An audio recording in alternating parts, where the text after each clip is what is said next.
They've tackled Daytona twice, and you would think we'd finally leave Florida in the third round. But we won't escape from the panhandle quite yet, with Sebring next on the cards. Unlike previous years, the organizers have elected to bring in some vintage machinery to see who can kick it old school. The Nissan GTPX and the Audi 90 Quattro make for a devilish pair that might throw even the fastest drivers for a loop. Will we see the usual names adapt, or will the specialists get their time to shine? We'll find out soon as we get ready to watch the classic 2 hours of Sebring, and you'll see it all live here on the Global SimRacing Channel and the iRacing Esports Network. Hi, I'm Joe Peak, and with me in the booth tonight is Bill Soup Zahn. Next to him is our resident Camel GT aficionado, Sean Ambrose. Behind the scenes is our director, the Dr. Amjad Yaman, and he's using cameras provided by Dougie Beard. Sean, though it's an appropriate circuit for these cars, I have to admit they've kind of thrown the field into the deep end with this combo.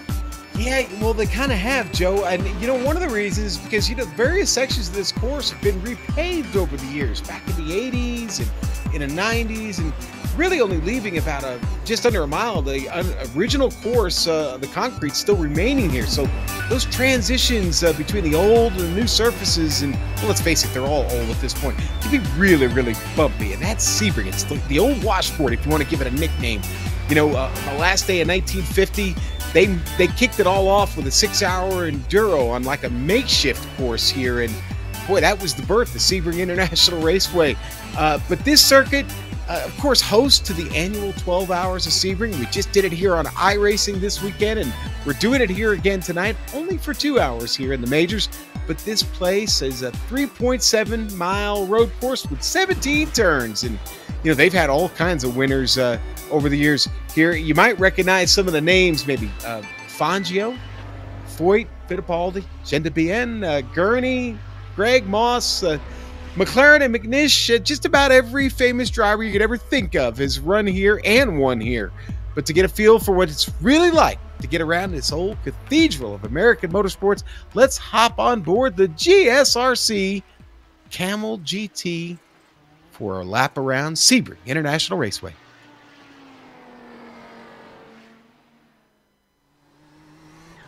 All right, we've got Clayton McLeod in the GSRC Nissan, so let's do a lap around Sebring. Turn 1 tends to be a good passing spot in most cars, but in the Nissan, this thing is terrifying. You carry a ton of speed through here, but just pray that the bumps don't unsettle the car. Keep on hugging the right side on the short run down to turn 3. There's a late apex here, but make sure not to clip the inside curb. From there, you're right into 4 and 5. Once again, turning in late is the desirable line through 5. But here you've got to try and get the power down quickly. Big bend and the blast towards the hairpin are flat out the whole way. This will probably be the most popular overtaking spot since it's a long acceleration zone into a very heavy braking zone. Just be careful when surrounded by other cars because it'll be easy to overshoot and plow into someone ahead of you. What's really tricky is trying not to spin the car out as the turbo kicks in. Turns 8 and 9 are simply about lessening your steering input to keep your speed up. And then comes another good place to attempt to pass, Cunningham. But if you find yourself side by side coming off the corner, it can be bad news. Collier is narrow with very little runoff on either side. Then there's the difficult curved braking for Tower. This is another inside curve that I highly advise not mounting. At last, there's a little breather until you have to attack Bishop. Take this as a single arc even though there's 2 apexes. On exit, make sure and stay to the left for the best entry into Gendebien. There's paved runoff, but getting to slow down here can really hurt you. And it's critically important to get a good run off of Le Mans anyway. Once you get dumped onto the Ullman Straight, it's a long, long ways until sunset. Even though the draft isn't as effective in the Nissan, getting a bad run might mean finding yourself too wide into the corner, and that is going to be extra scary. Just look at how much speed you take into the kink. Manage the car over the bumps and then smoothly bring the power back in. This brings us back onto the front stretch to start it all over again. Hopefully you kept it all together and have now finished a lap around Sebring.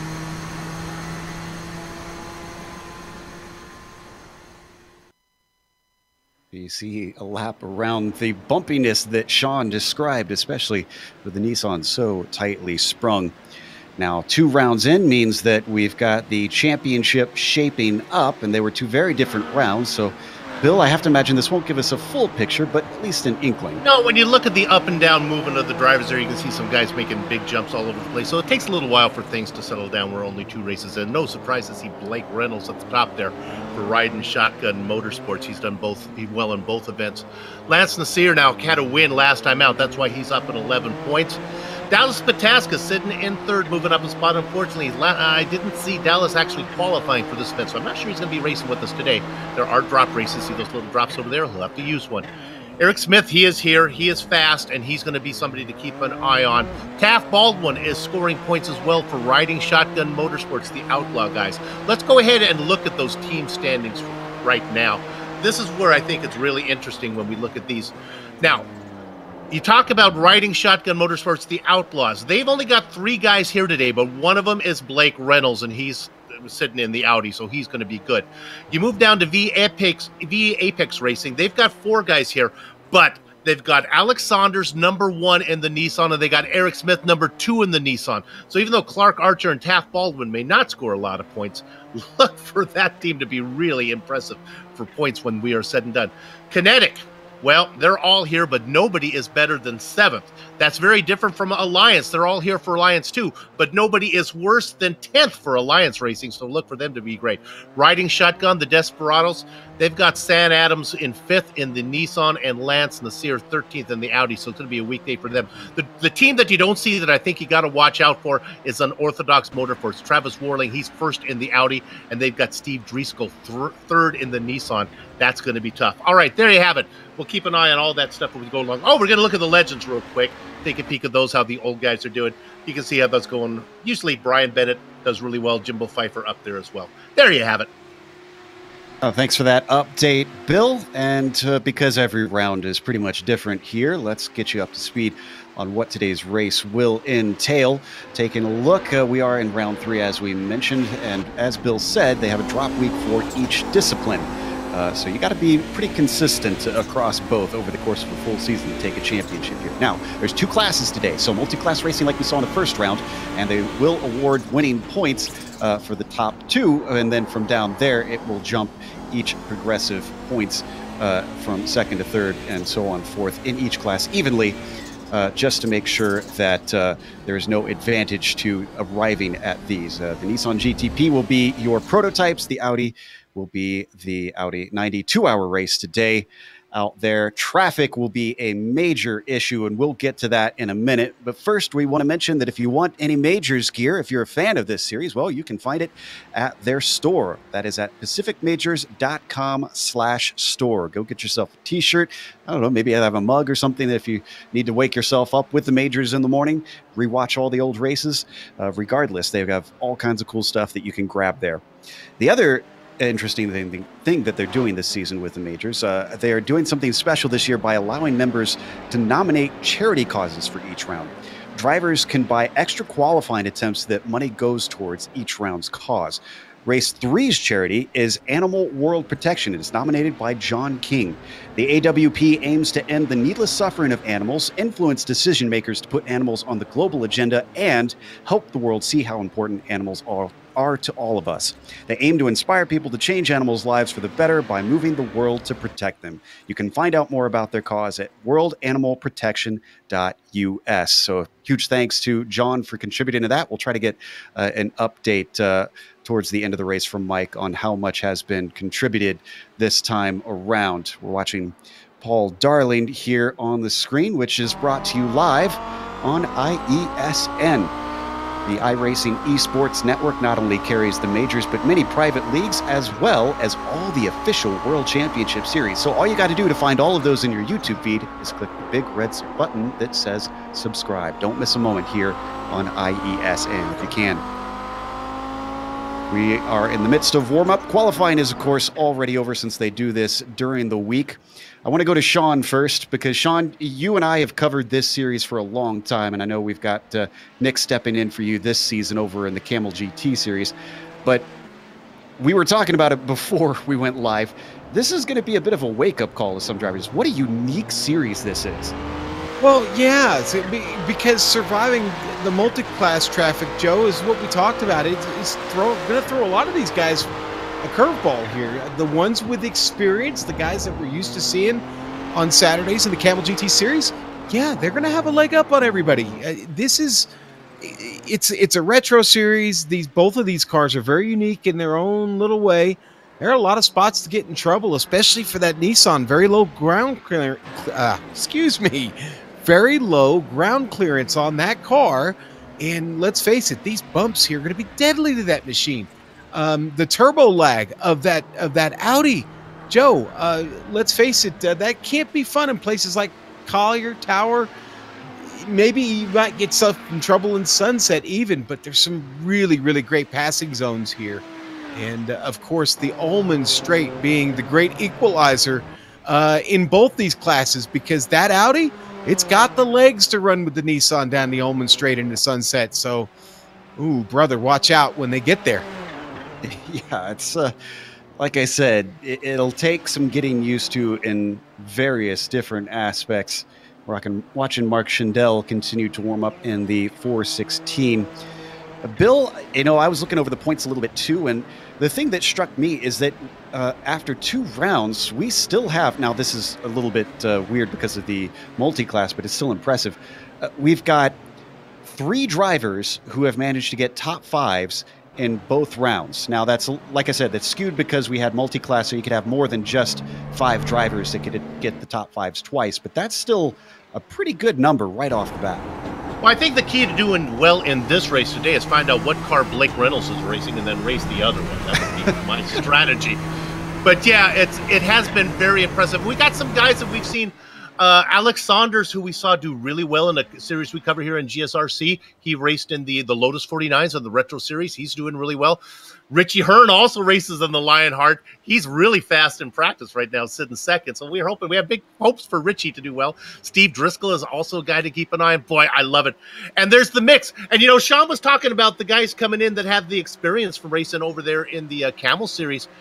That could be a double-edged blade, though, because guys may not behave the way they're supposed to, and they may catch some of those guys by surprise who think, who expect cars to do one thing and they don't. So we'll see how it plays out. John Keefe is one of those. You could see the number 276 out there. He qualified last in the split, but it's still top split. And there's good points to be had in terms of that. Looking through Adam Lindgren, who is both a regular in this series and over in the Camel GT series, has shown up. So glad to see Adam out in his traditional Audi, which those guys, Sean, are celebrating a bit with special paint jobs painted by Joachim Lundgren, Reed Miller, another one of them, because they won both of the Audi championships in that Camel series just yesterday, actually. They did. Yeah, and bit of a celebration going on here with those paint schemes, but those cars certainly look hot, and I believe those paint jobs, if I remember correctly from the briefing I read on it, they were inspired by the Nintendo Famicom system. I believe so, something yes. about that. Yeah, right. That was the custom unorthodox logo that they've got on the front fascia, wing, and the side pods is in the design of the console controllers. And then, of course, that bold purple trim kind of accentuates that. But yeah. You know what I like about these cars is they look so exclusive to the era. You look at the Nissan, you look at the Audi, and it just screams 1988, 1990. They're just shaped properly for that time. We just saw a picture of Sean's high school graduation class. That also was dated as well. So he brought it up. I can't believe he brought that into the broadcast. All right, well. Material wherever I can find it, baby. Yeah, thankfully, Sean does not look like a Nissan GTP, or else I'd be worried. But 20 minutes left, or 20 seconds left here in the warm-up, and then we get to go racing for 2 hours. It is going to be a rolling start, naturally, with it being a multi-class race, so we'll have some time to go through this grid, thankfully. But it is going to be a fascinating one. The drivers... we've got a few in here that have driven regularly, maybe some who have hopped in a few times, and then others that this might be their first race ever with this pairing of cars, and especially at a track as punishing as Sebring. There you can see that the warm-up has finished, and they are now populating the grid, so let's go through our starting order. On the pole, it is going to be Alex Saunders with Eric Smith starting in second. Steve Driscoll will be P3 when the green drops. Trevor Clement starts in fourth place, and then row 3 is started by Sam Adams for the riding shotgun team. Jimbo Pfeiffer for Alliance in 6 is followed by Scott Corbin in P7. That's the highest kinetic driver that Bill mentioned, but it's another kinetic driver, Mark Torres, right next to him, starting 8th. Inside of row 5 will be Lionel Callisto, former champion in that number 2 car, and then Kevin Hill, Bill, will be starting in 10th. Into the 11th spot is the Canadian Vincent Lehebert. He's going to be inside of my booth mate in the Lionheart IndyCar Series, Richie Hearn, real-world IndyCar experience from him. Ray Partridge for Dog Bear Red's going to be in the Baker's Dozen spot, flanked by Mr. Excitement, Liam Quinn for Kinetic. Leif Peterson is the Alliance Core driver in 15th. All ribbons and curls in 16th. Jeff Smyer for Dog Bear. That's the white team. Mark Schindel goes 17th, flanked by James Stacy. And in row 10, it's Clark Archer and John Keith. Okay, I will go from there. Thank you, sir. Row 11, Taft Baldwin for riding shotgun. Outlaws and Kyle Murphy, Unorthodox Motorsports Horizon, starts 22nd. Row 12 going to be Rob Gall for Dog Bear Red. Brian Barnes starting 24th for Dog Bear Red, his teammate right next to him there. Row 13 going to be the Carolina Pacemakers. Joseph Holman starting in 25th in a 999. Kevin O'Keefe going to start 26th. DFL for Elite West Racing there, 629. And let's go to row 14. That's the start of the Audi GTO field. Travis Warling on the pole for that Unorthodox Motorsports Factory team. Paul Darling going to start 28th and 2nd, right next to Warling for Northwind Puffin Racing. Blake Reynolds starting on that second row for the GTOs, riding Shotgun Outlaws next to Patrick Fleming, Alliance Core, the first Alliance driver there in the Audis. As we move to row 16, that's Dick Mueller, followed by Paul Slavonic. And then Matthew Thunhorst starts 33rd overall. Daniel Knight in P34. Adam Lindgren for TDR will be in 35th. It's 36th for Brian Bennett and 37th for Reed Miller. Jeffrey Garzado, also both of those drivers without a team. Riding Shotgun Motorsports Desperados has Lance Desir in 39th, then Wade Hayes in 40th. Bill? Okay, we get to 41st. It's going to be Andrew Oakey. Mr. and Mrs. McGreevy, your son Brian, is sitting in 42nd position. Keep an eye on him. Dan Garber and Ross Bainfield make up 43rd and 44th. Michael Thompson is next. He's going to be flanked by Bob the Pastrami Beltrami. Then we go, that's the salami. Wrong choice of salted meats there. Wayne Hutchinson in 47th. Steve Selstead out there in 48th. And the next row is going to be populated by Adam Halcock and Bryce Roberts. Crackers? Oh, I'll take the last two. There's only 2 left. Yeah, go ahead, Sue. Robert Tarbox Jr., good to see him racing with us there. And then Gerard Gilbert. You can see the cars are many in this field today, which will just add to the traffic woes. But it's not just traffic, Sean, they got to worry about. The pit stops will definitely come into play because it sounds like we got a couple. Yeah, you're not. I really don't think you're going to be able to one-stop this. Not with these conditions today. We talked about it in the pre-race. You know, the fuel window on both of these machines, it's like in that 48-minute to 56-minute mark, and this is a 2-hour race. So strategy definitely going to come into play. How you pull those pit stops off, and you got to be really careful getting into the pit lane here as you come right off of Sunset and shoot right down the pit lane. You got to hug it real close and keep the car under control. Heading down the Ullman Straight, both classes able to fit on it despite their numbers. It is that long. They'll be coming through that final corner past that pit entry here in Sunset Bend. So who is going to be able to show well today? The Roof Pace car getting ready to release this 52-car field. It'll be Alex Saunders with control of them, waiting for the green flag. Green flag is out, and we are going racing for the classic 2 hours of Sebring. Saunders immediately with a good start as they start to get single file, at least mostly up at the top, but a challenge for second by Steve Driscoll. Can't quite pull it off. They're all weaving their way through the first corner successfully. So let's go to the Audi, Sean. Man, Travis slammed the hammer down at a sunset, and he's gone. He's already gapping Blake Reynolds here by just about 0.3 of a second as they head down into the second turn. It's side by side just behind him between Mueller and Darling going through, and Darling gets borked there out to the outside. Oof, it is still very clogged up as they work their way through 3, 4, and 5. Now on to Big Bend. We got a little bit of 2x2 back around 6 in this class. That's Slavonic, Thunhorst, Bennett, Knight, all together. And there's still nobody giving way as they hit the hairpin. 3 wide behind them. It's all those Alliance drivers in one riding shotgun just stuck in the middle of that. And Slavonic's the one that gets away from it, Joe. What a run. Woo! Back up at the Nissans, the GTPs are very much the reverse of that. Is pretty much all single file. And, been very, very clean, Joe. They are single file through the whole back half of the track. Steve Driscoll, though, is really working hard on the back of Eric Smith. Battle for second. Ever since the start, he seems to be eager to try and get by the number 32, but nothing doing as we ride on board with Driscoll, heading towards Sunset Bend. You can see just how much speed they take into here, and now you get a sense of the bumps as he once again manages to close. And this makes me wonder, Sean, are we potentially seeing some difference in setups for these Nissans for these guys, in terms of downforce? Absolutely.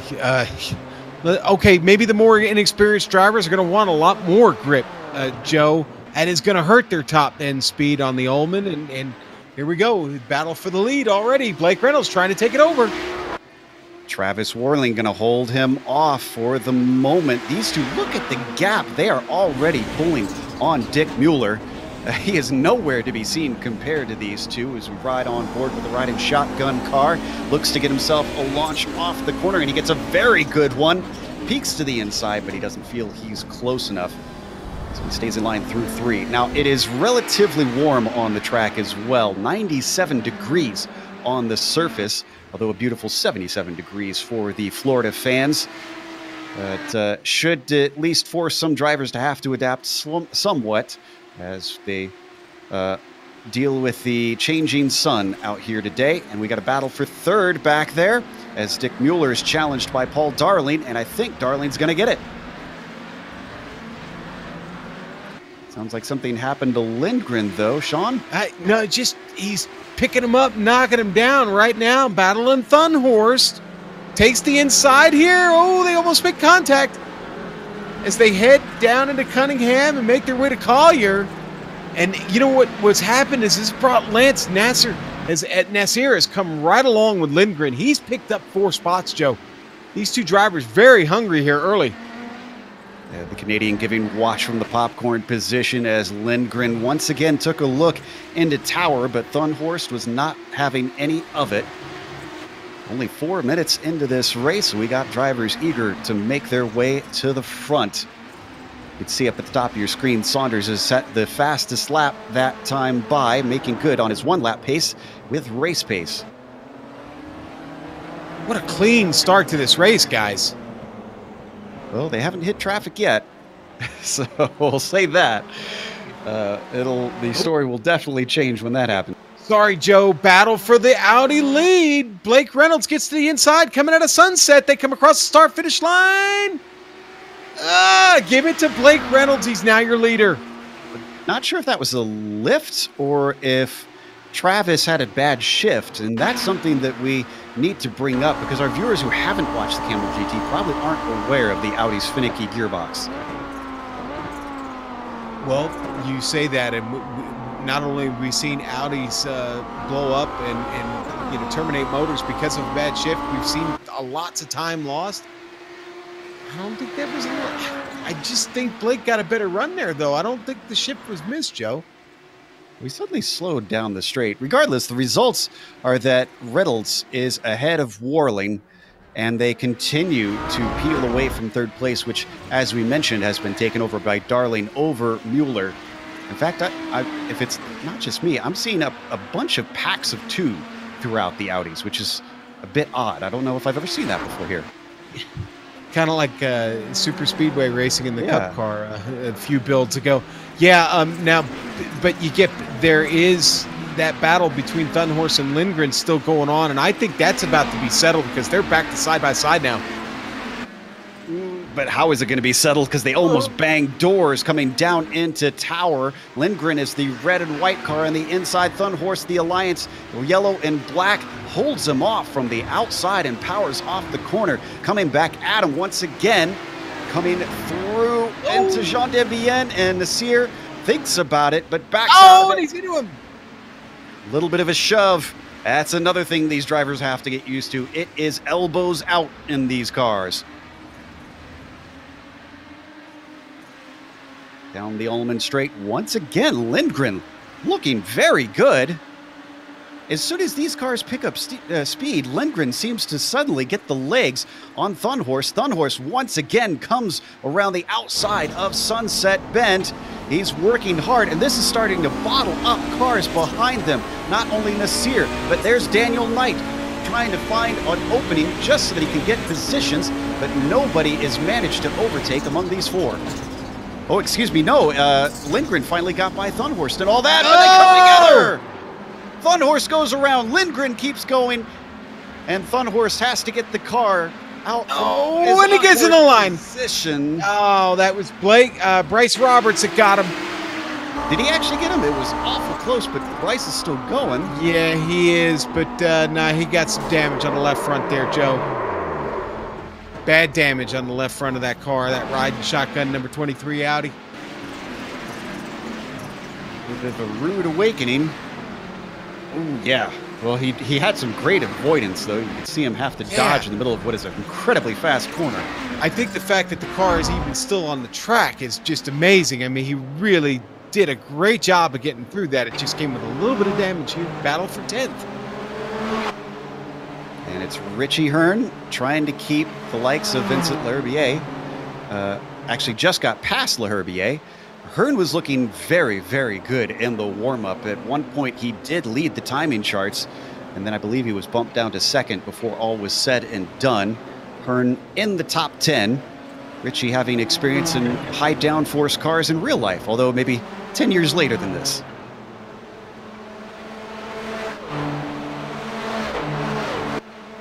I think Richie a little more used to driving those bad, fast cars at Spring Mountain Motorsports these days. And Smith has gotten by Saunders, but it's not over yet. Saunders comes back up the inside into Cunningham. Smith has no answer, but he stays right on his tail. Saunders got a little bit loose in the hairpin and was really slow, and that gave a great attack for Smith to get there. Couldn't finish it up, though. The teammates were very well behaved. We've had an incident on track with Wade Hayes, Brian Bennett. And another one that we'll see before that. This is the replay of the pass that we're watching, or the attempted pass, I should say.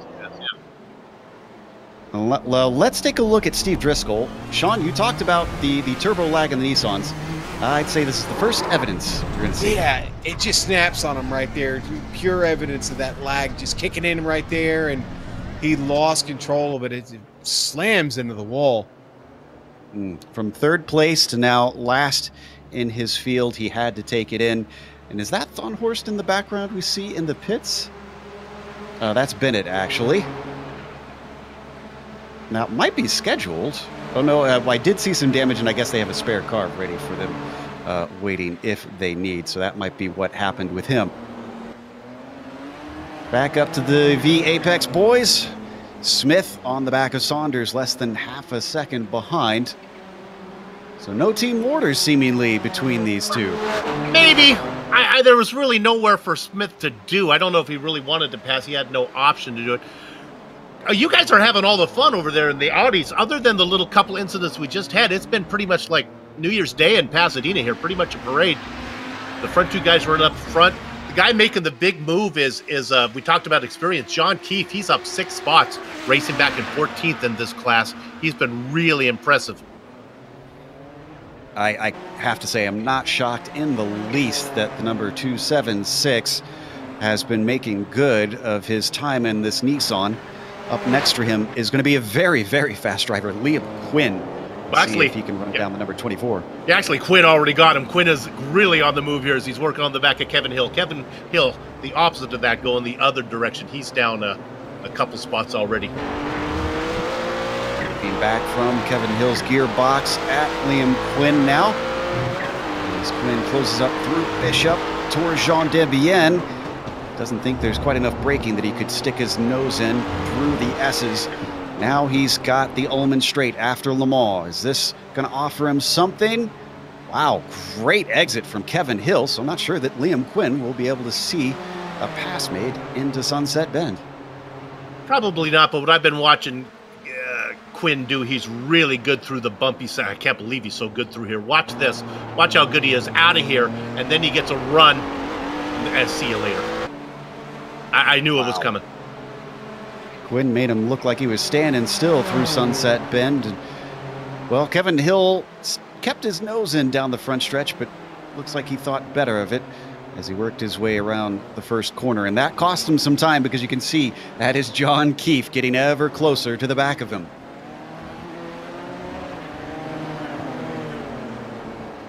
Things got a little rowdy there, and we're not even to traffic yet, so maybe it's better we get a few of those Audis out of the way from my Nissan. We are to traffic now, actually. Alex Soder's just coming up to the back of the field. Adam Hollick, Robert Tarbox pulling out of the way. Now, this is what tends to affect positions the most, I'd say, in the official series, since it can get pretty chaotic. And you lose a lot of time at times behind these Audis, but they're behaving very well so far. Sean, has got to be advantage for my guys, for Saunders, to have his teammate behind him when he's working his way through traffic. At least he doesn't have to worry quite so much on his rearview mirror. Protection, baby. Protection. Yeah, there you go. Not sure if we're going to go to it, but Taft Baldwin also got some turbo lag coming out of turn 5, just nosed the wall and got it going once again. He's now the last car running other than Steve Driscoll and the GTPs. Oh, and third, is this Pfeiffer and Adams in a little bit of a fight? Yeah, and Pfeiffer just got around Adams coming onto the Ullman right out of Le Mans. He was saying, oh, watch this. Wayne Hutchison getting a front row view of both Nissans splitting him as they went 3 wide through there. What a good job from Wayne, just holding his line and let him go around. When Richie Hearn's making more progress, he's going to try and go by Lionel Callisto. This is down in 9th. Oh. They also are going to split more of the Audis. Oh, and who's that off? Beltrami. Beltrami. But in front of Beltrami, oh, you know what, it's Beltrami, and it all started with Matthew Thunhurst, I think. Yeah, Thunhurst lost it. He lost it out of 1. Well, he had some help. Eric Smith got into him. Second place driver in the prototypes, yep. Oh, yeah, I didn't see that, Joe. You're right. Smith nabs him just out of the exit of 2. Beltrami got on the binders to try and avoid him. And it's a great job by Beltrami actually getting through that. We're going to watch Thunhorse, and then after that, if we could get an onboard of Trevor Clement, he was the Nissan that you saw spearing off into the grass right there to avoid them. I don't think he got away completely clean, but boy, what a job. This, Sean, is, I believe, what you call a pucker moment. Uh-huh, yeah. Pucker moment, Code Brown, whatever you want to refer to it as. Whoa! That was great shot. There's 2. And he somehow finds his way back to the track and in 4th still. Oh, it is getting thick and fast in the middle of both fields because they are truly and well mixed between both the Nissans and the Audis. Coming down the Ullman Straight. So far, I have to say, they've been dealing with this fairly well. It's no more excitement than we tend to see in the Camel GT series with the long race length. I'd say everybody's trying to play it cool.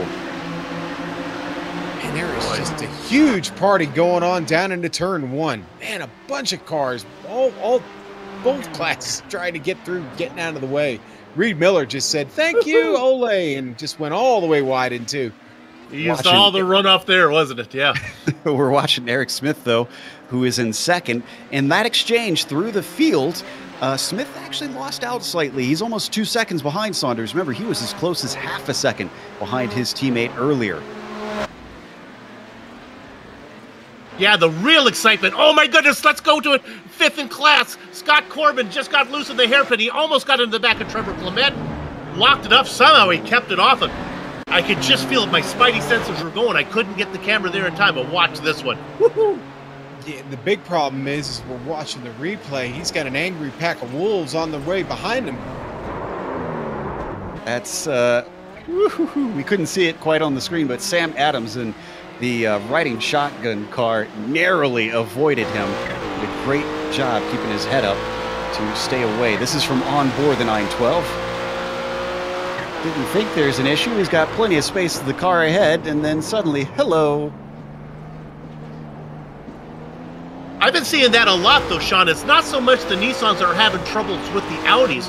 They're having trouble protecting their position when they wait because it's... We have a giant incident going on right now. Kevin Hill is involved in it. Multiple cars have had damage. Clark Archer, Brian Schmeier. Yeah. This started with Brian McGreevy and Kevin Hill. Kevin just got loose. He was trying to go around the outside. The car got away from him. He came back, clipped Hill. Hill came across, clipped into James Stacy. And then it's an octopus putting out his socks. Looked like a yard sale out there. Let's watch it from above. It was almost a comedy of errors. Everybody in the perfectly wrong place at the wrong time. Watch from Hill's view.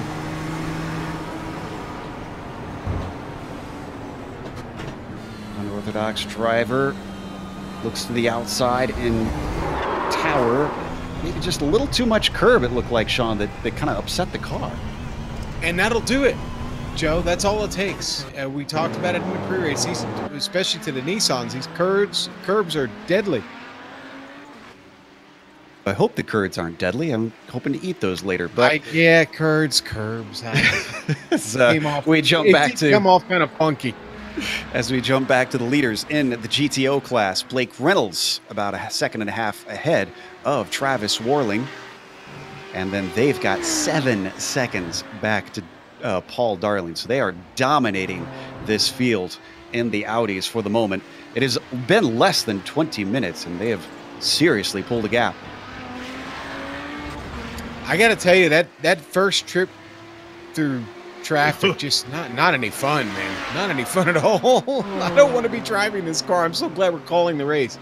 Hopefully it won't be as bad for the rest of it. This is our leader in GTP, Alex Saunders, who's extended the gap over his teammate by another second. 2.5 now between them.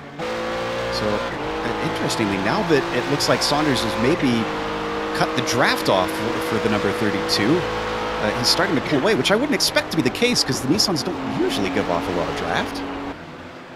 Well, it could be a couple things. Eric Smith had a little bit of contact on the nose, so maybe he's lost a tiny bit of straight line speed when he made contact with the GTO car. And also maybe he's just realizing how hard it is to get through those guys. Maybe he's being a little more careful than he was before.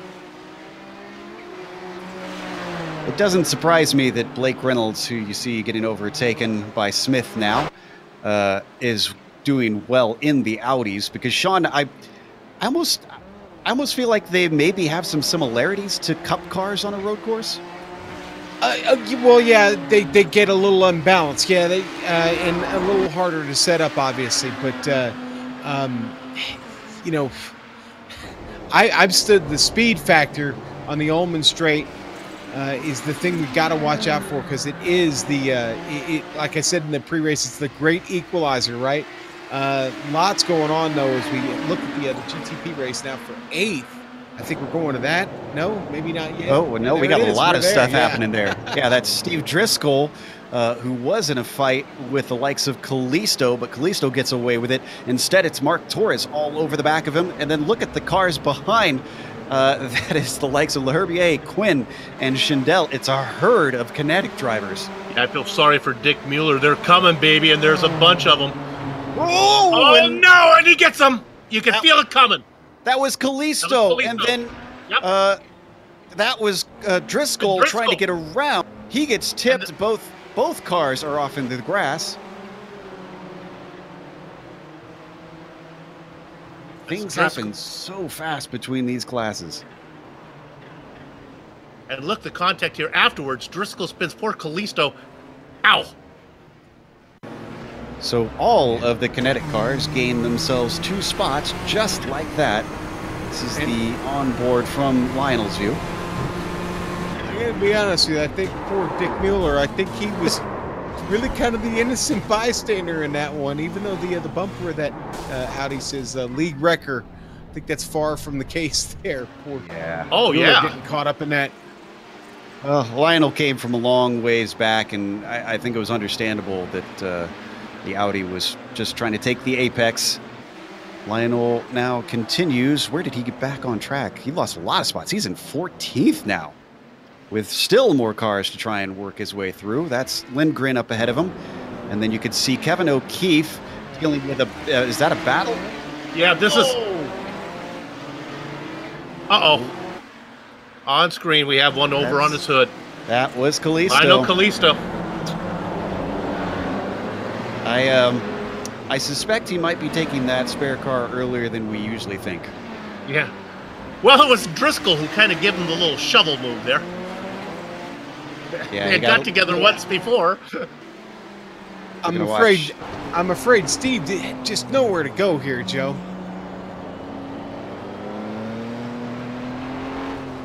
They're going to watch from the unorthodox driver's perspective. Mr. Plow, that's my name.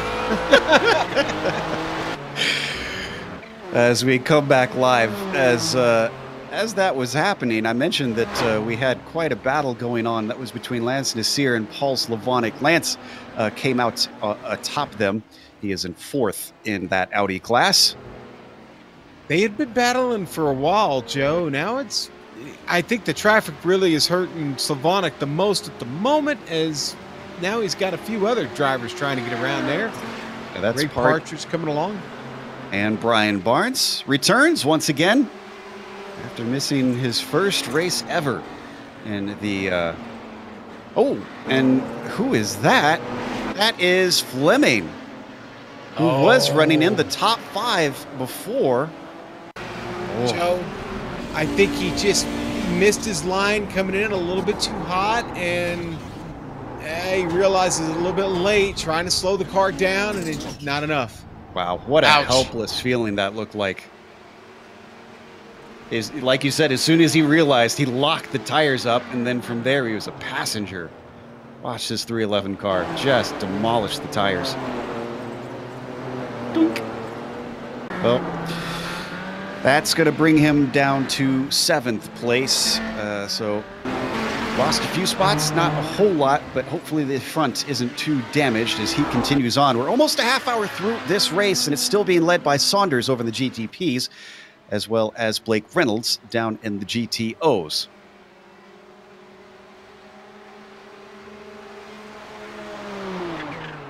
Now, didn't we have completely different cars in 2nd place?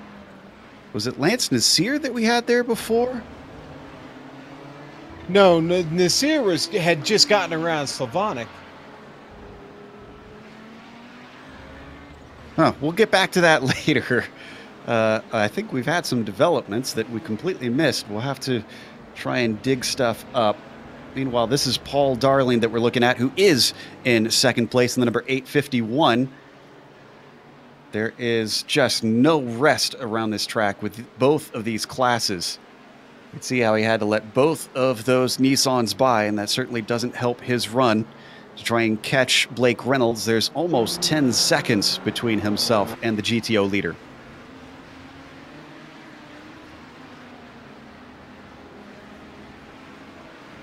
Oh, and Jeff Schmeier, we saw having to spin and unfortunately finding the tires on the pit entry.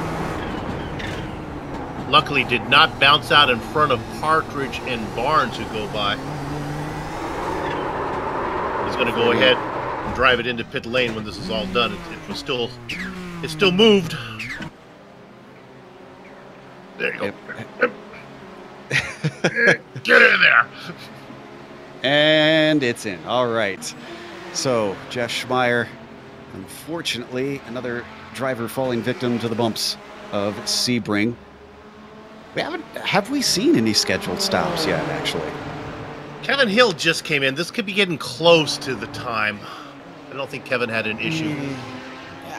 Well, you could split it here, I think, but it's still a little close. I think we certainly haven't seen anybody in the Audis decide to come in yet. On screen, we're watching the battle for 5th in GTP. That's Scott Corbin in the green and black machine, and Sam Adams in the riding shotgun car following behind him. A little deep in for Corbin and deeper in for Adams, who has to collect the car.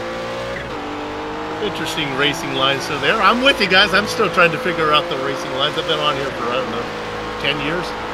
I'll figure out Sunset one of these days. Owned by the Kinetic Racer of Wade Hayes. Scott Corbin, also one of the Kinetic drivers. As we continue to watch the riding shotgun car hound that green and black car. Director, can we go down to the GTP's 13th overall to Kevin O'Keefe? I'm going to try to give me a little bit of maybe some blog time or whatever he's got going on. He's our hard charger in this class. He is up, 13 spots. Started 26th, racing 13th. I can do that math. That's been a nice run from Rutgers, Kev. Next on his list is a long ways up, though. Mark Torres is about 8.5 seconds up the road. Oh, and Lindgren just getting around Patrick Fleming on the Ullman Straight. Fleming throwing the chrome horn to Adam Lindgren there as they were coming through Sunset, heading to the line. Woohoo! Lindgren trying to chop him off. Actually, this is Lindgren and Mueller that are fighting. Mueller is the car ahead. My bad. Yeah. Mueller in that dog bear number 16. My bad, folks. As they break for turn 3, just ahead of them, that is Paul Slavonic as well. That's all for position between them. We ride on board with Adam, 425, still giving chase, but not within striking distance. Oh, Bryce, we got to find this one. Bryce Roberts just had a fun little ride. This one is worth seeing. Mama Jean, if you're watching and our director finds this one, you may not want to look at it. Car number 23, currently sitting, as we find this one, so many cars. Yeah, it happened coming down the front straight, Bill. This one wasn't pretty. He wasn't having that great of a day, but this was so acrobatic, I think it's worth showing. You know, I wonder if I've done this before. Did he have some kind of hardware failure? No. That car just kind of drifted into the wall there. Okay, so the barrier here at Sebring, because you have to get so close to it and it has that little jut out, or I guess dip in, you could say, watch on board. He hits it just right, his tires climb it, and he is going at speed there. So as Bill said, he became a gymnast.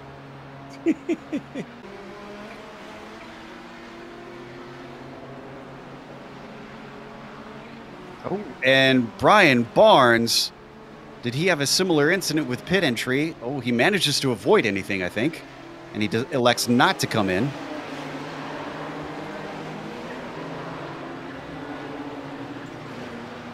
Oh, nicely done, though. Scatters the cones like they're bowling pins. Tries to pull it back around and eventually gets it going in 18th in the popsicle car.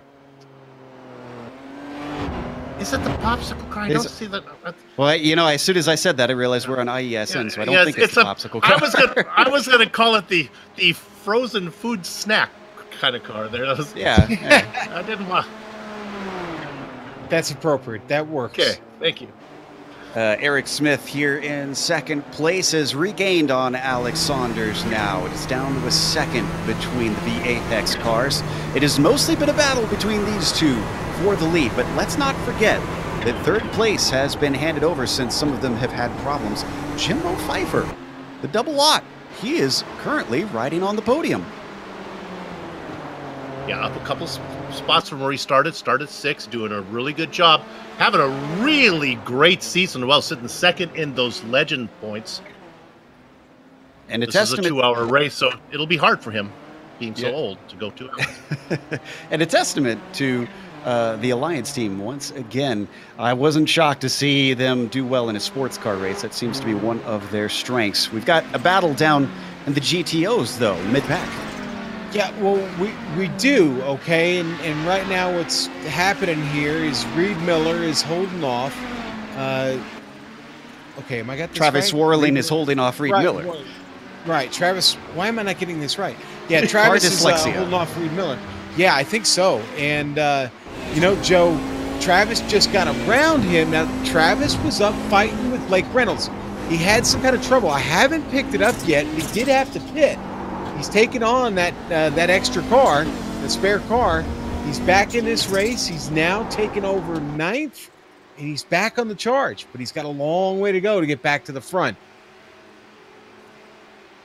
The dirty torque car still giving chase to the likes of Travis Warling.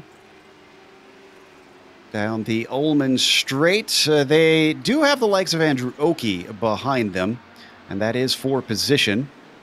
Saunders going to go around, our leader in the GTPs, giving them a nice wide berth.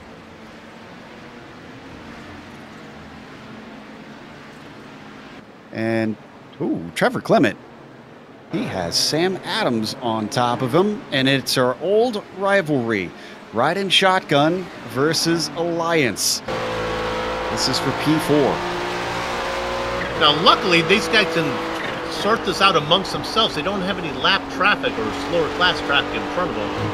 I say that there's a whole straightaway, but yeah, they'll be there soon, yeah. Yeah, they're just going by Thompson right now. Oh, and that is going to hold up Sam Adams something fierce. That was a great view on board of just how close he got before he squeezes by.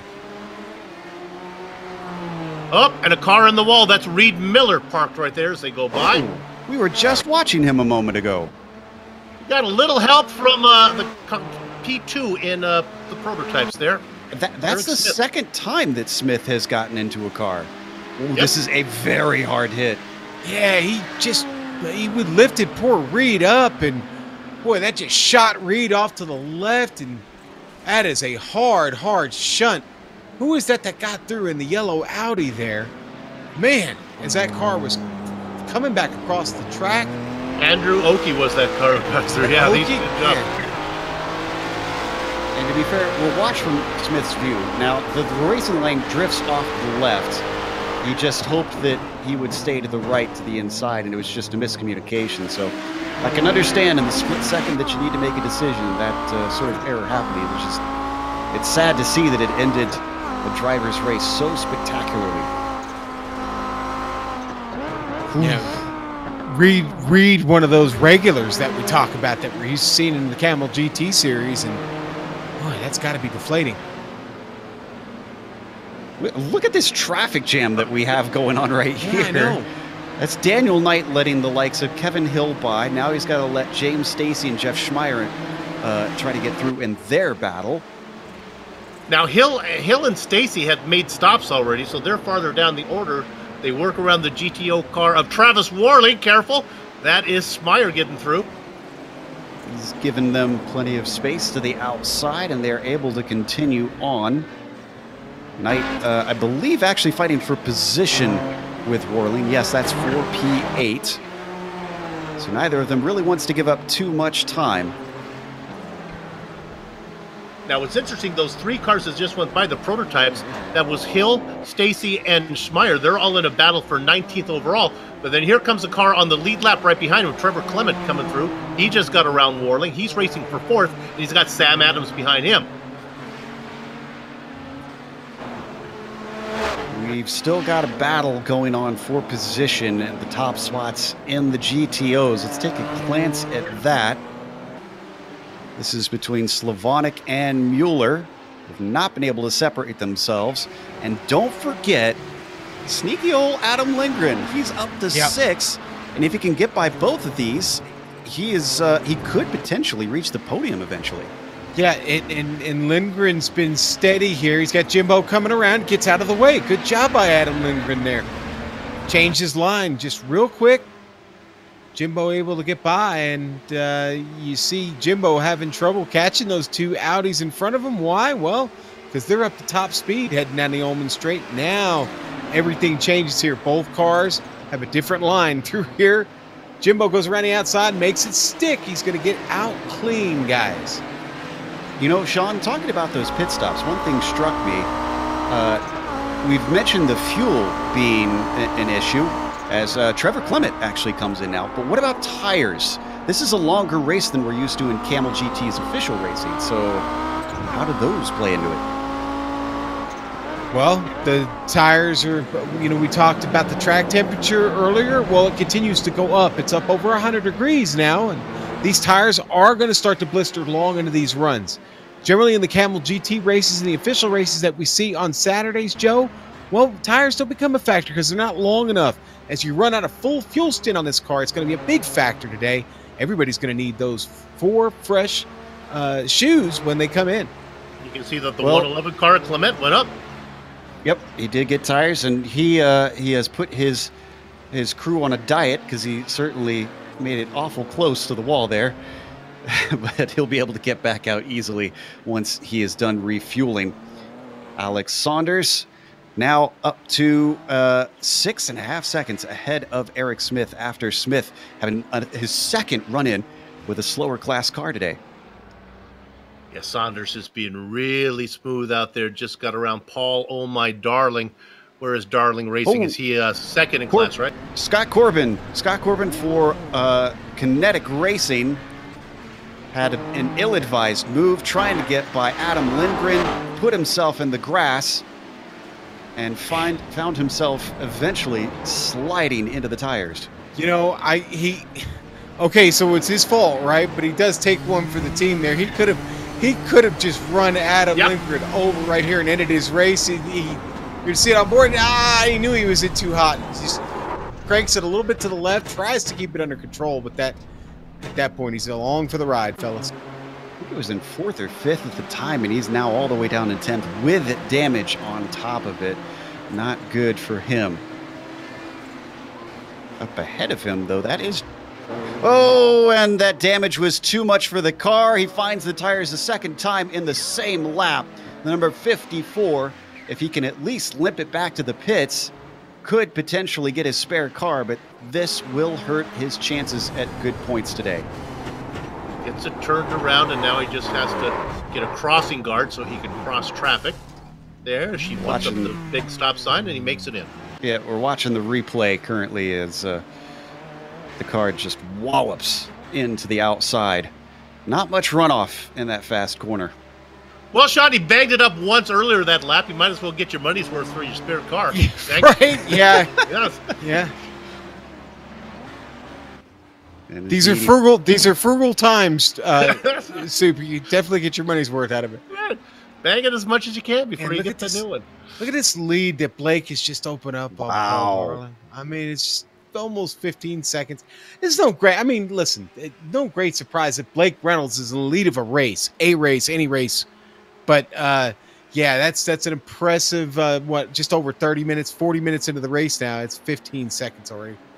Well, 14 now. I'm sorry. Let's be accurate. And Blake, whoa, is that the car? That's Saunders. That's Saunders, our leader. Smith takes the lead by default as Alex Saunders spins it on his own coming out of Sunset Bend. Yeah, I think we know what this is, Joe. That's the bumps, if you ask me.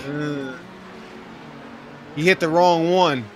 There is a good line through there, but there's only one good line through. You don't hit it just right. You hit that one or two bumps there to the outside. You're done. I don't know if we mentioned it, but that was Reynolds behind. We almost had the two class leaders take each other out. Yeah, it was Blake right there, but you did see the left front just kind of jump up just right at the exit of Sunset. Okay, so now the question is, Saunders, who's 4.2 behind Eric Smith, can he run him down and retake that lead? Before it looked like he had the legs, but that was helped by Smith having some troubles of his own. Yeah, I think Saunders will get him now. He'll take him a little while. I don't think he'll get him before the next pit stop. That's Blake Reynolds that Smith is going by. Lets him through, coming into Tower and on his way.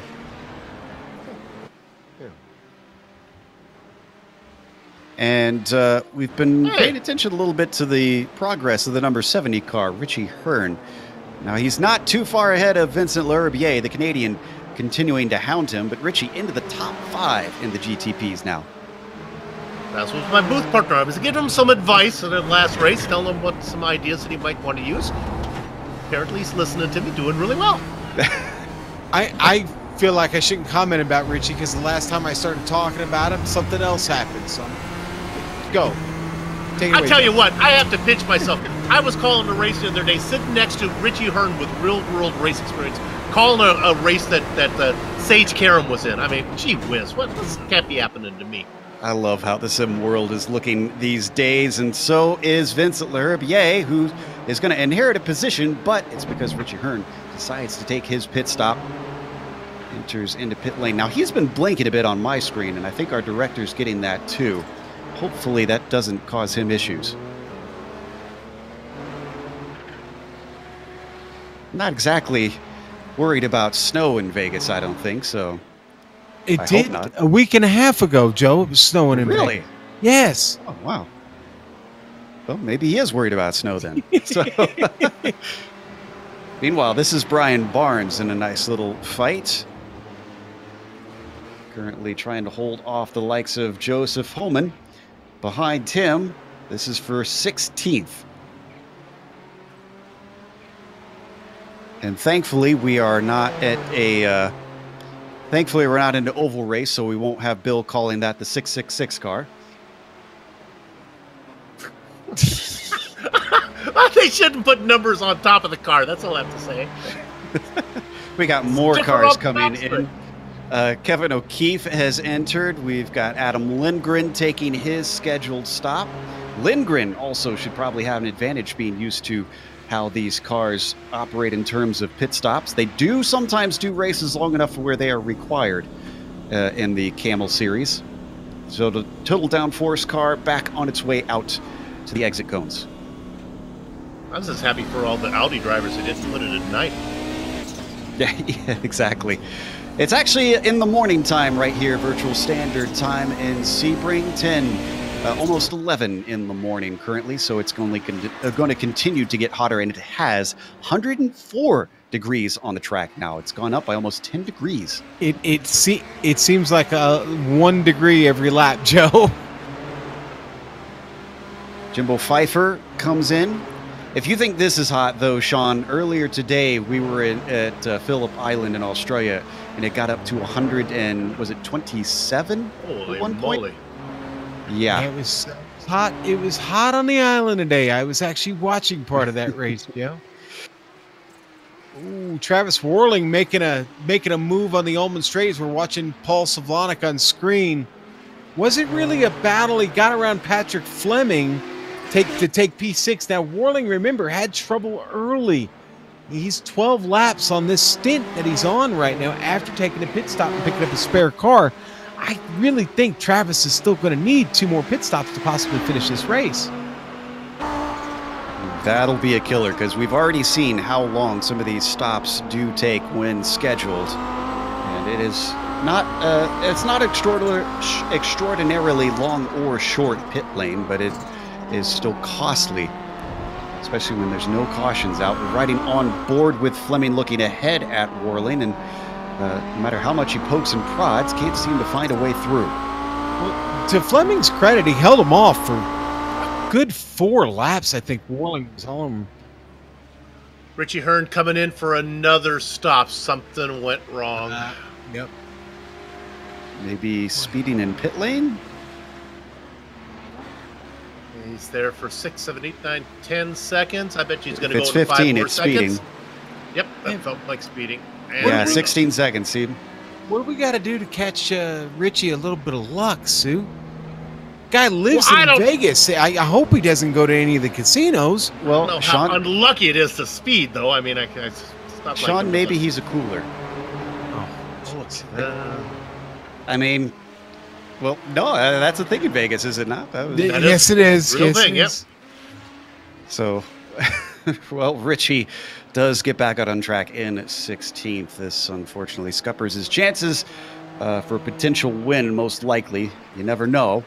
Up in the prototypes, the battle for third between Leherbier and Liam Quinn. This is teammates on Kinetic fighting for a podium. Quinn has really made up some ground. He started in 14th. He is up 9 spots.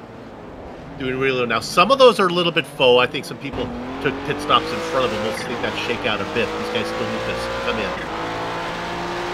Going to come up on a little bit of mixed traffic in front of them. Steve Selstad and along with Kevin Hill, Scott Corbin, and Jeff Schmeier are working their way through. Wish we could cover this battle for 18th between Schmeier, Corbin, and Hill. It has been something else. They're a lap down. They've taken their pit stop, but it has really been exciting. It's top split, so this is still fierce fighting. Right. Yeah, for good points. And and I have a battle like that too, actually, kind of in the back of the Audi field as well, back for 15th, 16th, and 17th, and Lindgren off his pit stop, trying to come through here and get around Adam Halleck and Brian Bennett. Bennett, who is also pitted, so that is going to be a real battle for position there. Tarbox letting them through just ahead of the likes of Lindgren.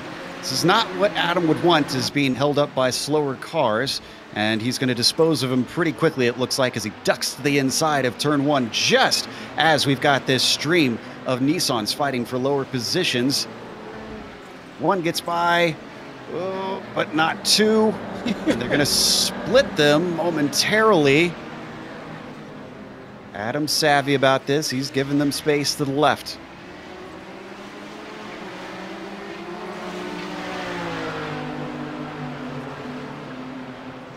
Oh, and third place has changed hands. Vincent Leherbier, did he make a mistake? Yes, he did. We could get a replay. Liam Quinn finds himself handed a podium spot on a silver platter. He's racing next to his teammate, and he just made a mistake. I'll just go around. Turbo kicked in, and the Canadian had to really catch it. 14th to 3rd now for Quinn. Woo. Yeah. Quinn showing his chops. This is Lindgren going by Halleck just as Quinn is starting to go by. Gets them just before Bishop, and that actually checks up the likes of Leherbier quite a bit. And we got a car off Scott Corbin, who was in that battle towards the back of the Nissans. He actually made contact with Jeff Schmeier. Yep. They came up on the back of the GTO driver of Brian Bennett.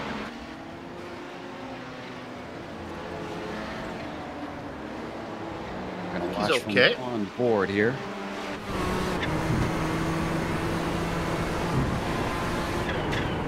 Yeah, just that checkup caught him off guard. Thought he could accelerate. No, you can't. And then he has to get it together off the track. And as that was happening, was it Kevin Hill that he just got into there? Because Kevin Hill got checked up by traffic of his own. It was Brian Bennett, and he actually hit the wall coming through Sunset Bend.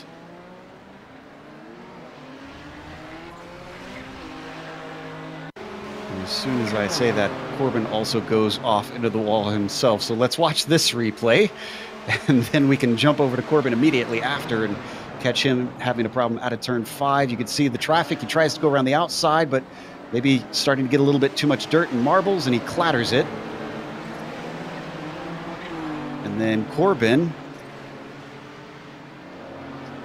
who a little bit later on, I think this was more his own fault. It's in turn 5, so we got just a couple corners here to make it. He hits a lot harder, I believe. Down into turn 3, a little bit of traffic in front of him. And maybe the traffic did kind of upset the car a little bit. No, it just started to go. Oof. Paul Savlonic lost a spot to Dick Mueller. You know, Joe, they had been battling for a long time. Paul missed a shift and had trouble finding the gear again out of the hairpin. And man, it cost him a lot of time, so much time now that Travis Worling is actually catching up. In fact, Worling only just over a second behind him. Mueller's run away 5 seconds. That's how much time it took him to get the car back into the right gear and get going again. Ooh, that is costly. I'm going to give you a pass for the lead here in a minute. Sam Adams comes in, pits, Liam Quinn behind him. Saunders should be coming around in a second with Schmidt. They both made their passes. Schmidt's going to be leading them. Schmidt came in first. Yeah, Eric Schmidt. I'm sorry, Smith. Yeah, there you go. God, made it harder than it needed to be. Boy, when I start messing up the last name of Smith, you know you're in trouble. Saunders has been gaining on too. It's down to 2.7. Now, whether that's traffic or pace, we don't know. As they come through Sunset Bend, and indeed, you can see the number 32 re-inheriting the top spot as he streams by the cars pitting. Adam sits in there. Go ahead. No, I'm sorry. Go ahead, Bill. Finish your thought. Well, it looks like Quinn is going to jump him. Quinn's going to jump Adams. He's going to pick up this position. Move him up. Careful, boys. Get it sorted out. Quinn out first. Just ahead of Adams. And they're going to be just behind Vincent Larabier. That's for position. Oh! Little bit of a touch. Got into him. Caught it. Quinn keeps it going. That was some impressive driving by both cars. Now, your timing and scoring says fifth, but that's really for third. That's third, fourth, and fifth being battled right there. Well, I'm seeing all cars having pitted, though. Nope, I guess Clement and Pfeiffer are going to be right ahead of them. They're still side by side, though, coming their way through the hairpin. Neither willing to give up. Adams with a nose ahead now, and they've got a little bit of traffic. Ooh. Oh, mercy. Good job on Paul Darling for getting out of the way for those two. Oh, but a little bit deep for Sam Adams. Finds himself slipping into the grass, and that will solidly give it to Quinn for sixth now. Watch Adams' view on this three wide moment. Oh my goodness, gets so close to the back of that Audi through the hairpin. You know, one thing I've noticed too, Dougie Beard's attention to detail is even these onboard cameras. Ooh, that's nerve-wracking. Even the onboard cameras feel old school. They don't have quite as good a perspective as the new cameras, where you can really see everything. You're kind of holed up in these tiny little cockpits where there's not the greatest of vision outside of it.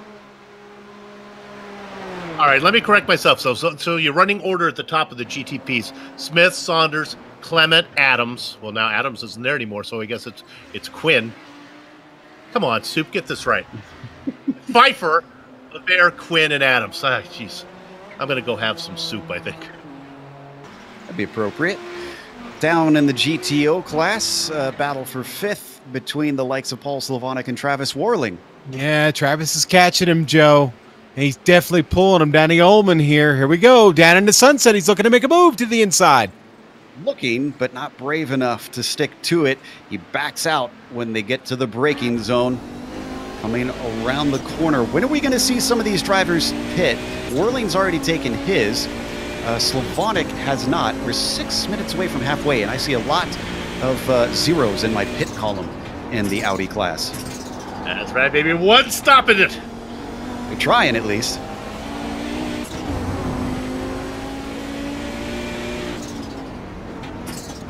And they're going to have a little bit of company. They've got Richie Hearn. Hello, Richie. Richie gets caught up between them momentarily. Puts the power down out of turn 5, and now he's going to stream on by. Richie currently in 12th after his extra stop.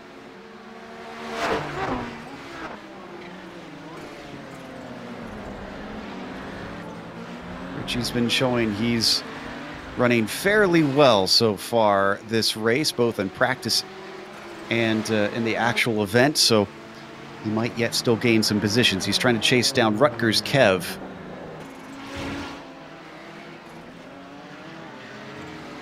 Oh, and who is that slow? That's Dick Mueller. That's one of our top drivers over in the Audis. Oh, it is. Yeah, and then go ahead, Joe. He had slight contact with Lance Nasir. Did he?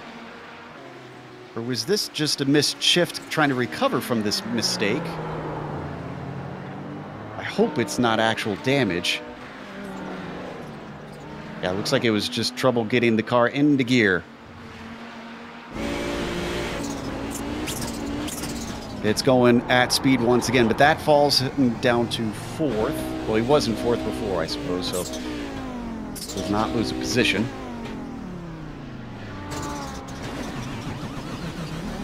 I look forward to when iRacing implements the animations of the driver actually shifting gears so that we can watch them struggle. Right, struggle to find it again. Yeah. Back to Mueller, though. I mean, just nuts going down the Ullman and then through Sunset as Taft Baldwin finally got around from the outside there. But this battle behind him as Taft gets away, I tell you what, Slavonic Warlinger right there. Vincent L'Herbier in Cunningham is off the track. This was his own doing, though. He was in a fight with Liam Quinn as he tries to return in the midst of traffic. Quinn and Adams go by. Watch from on board. Number 027. Maybe just trying to go a little bit defensive here, feeling that Quinn could try an attack and then missed his braking point. You'd see him wildly try to save it on the steering wheel, but, well, it was already around.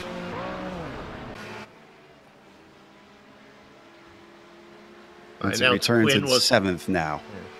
I said Quinn was up to 3rd. He's getting there. He's in 5th now. Well, he's being chased by Sam Adams, don't forget. You can see the riding shotgun car, the tan machine, just behind him. That is for position. He's been following him through, maybe just using him as the guide through the crowd. I picture Sam Adams with a satchel in one hand and a beer in the other, chasing after him like on horseback through the colonial countryside. I don't know. I'm sorry. Every time you say his name. Well, did he have a misshift? What happened? Or did he blow the engine? What's going on? Yes, he blew the engine. Downshifting into turn 3. The 912 has ended his race prematurely. Now I just feel like a jerk. That's you all. That's all you crackers. That's your fault. Boom. Look at that. Now, did he take a spare car at any point? He's got to wait for his tow to come in. Taking forever to get there, yeah. Out of the car. Well, that is gutting, because that looked like it was going to be a good haul of points for riding shotgun. Now, he already had a pit stop. Did he?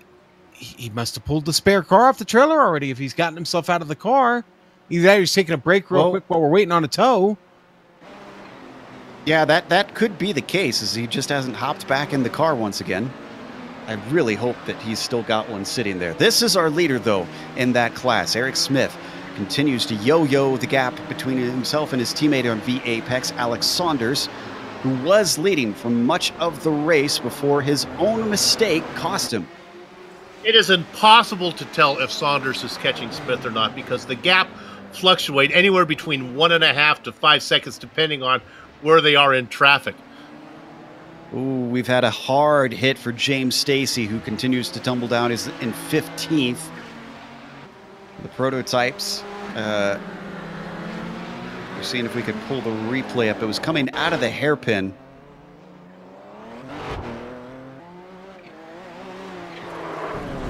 Oops. Yeah.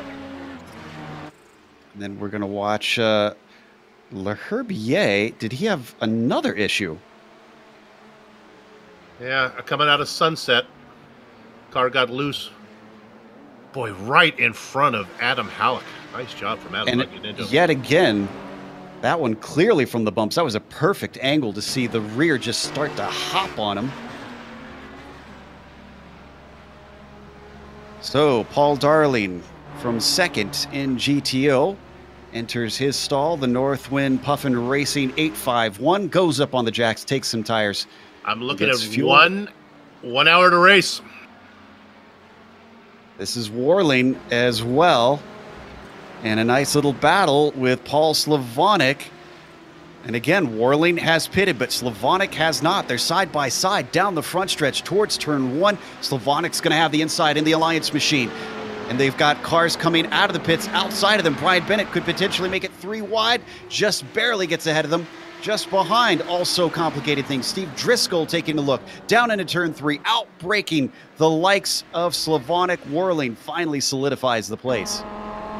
What a battle going on there, and that one's not going to go away, Joe. That one is not going away at all. Again, Warling is the kind of the odd factor here. Remember, he had to pit early. These cars around him still needing to pit, and we know he's going to need to go in too. So what do you do? Do you go in with him? Yeah, Warling's cooked though, because some of these guys are going one stop. He's got to go. Oh! And I'm afraid Bennett's not going to like that. And Warling just apologized over the radio for that one. Let's watch from above. Warling's actually having more problems as we watch this replay. That's Bennett in the wall. Oh. And Warling had to take evasive action. We don't need to see the replay of the second incident. Just had to go off into the grass through tower. And Bennett got a gearbox full of neutrals, as they like to say. Yeah, and that car is really hurt at the moment, Joe. I picked him up live. I think he's just trying to limp it back around here to the pits. Got a long way to go. Still got to get to the Ullman straight. He's down on the inside, off the track surface, letting everybody get by. And Blake Reynolds, our leader in the GTOs, has pitted. He is in at almost exactly the halfway point. I wonder if the drivers we're seeing not do a one-stop might be based on tire strategy, just thinking it's faster with fresher tires. Oh, and Lance Sear misses his pit stall. Found it now. I love how the car just straightens itself out as it goes up on the jacks. Well, that is going to hurt Nasir, who has been fighting for a top 5. Reynolds is back out. Riding shotgun. It's going to be doing pretty well if they continue where they are, though. So will V Apex.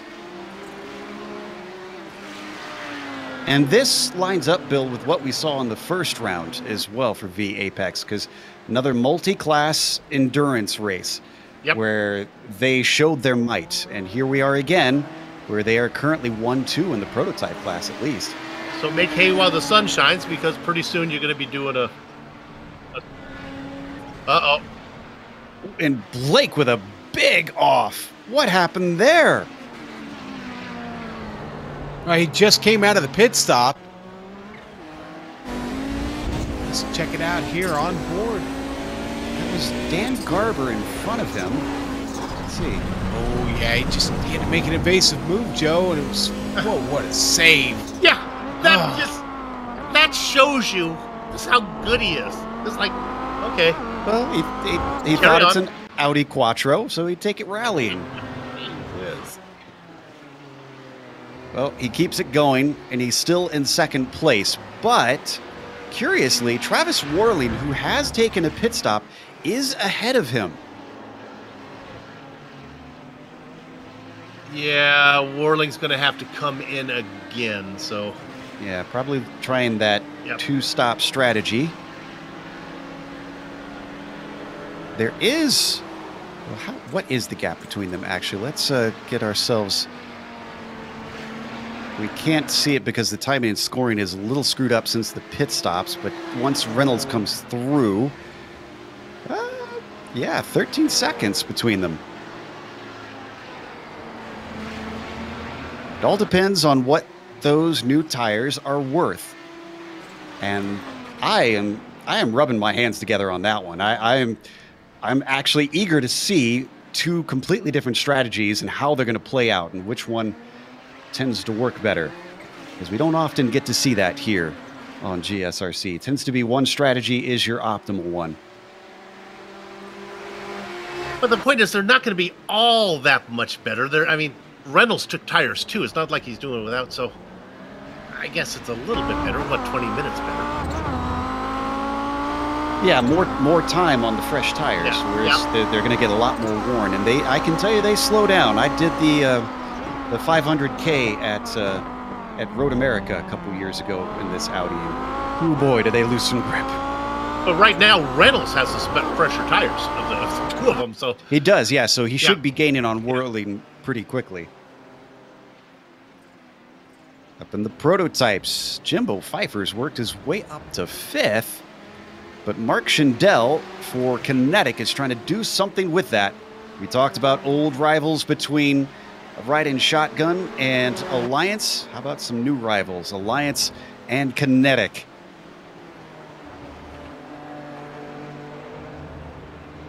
Number 416, the green and black car that you see racing. Excuse me, I guess he's white and black. Oh, Joe, you in colors, I tell you. Yeah, I'm so horrible with him. Pfeiffer, of course, in the yellow machine you see now directly ahead of Mark Schindel.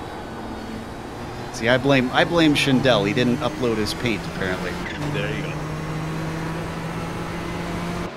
Got to get that team paint on screen, but he's still half a second behind the double aught as they work their way past the likes of Adam Halleck. Ooh, and that compromised the likes of Schindel of Pfeiffer quite a bit. He's going to try and use the traffic to skitter away from him. That's our leader, Blake Reynolds, or second place driver, Blake Reynolds, who stays out of the way, and that plan didn't quite work. Schindel is still right on top of him.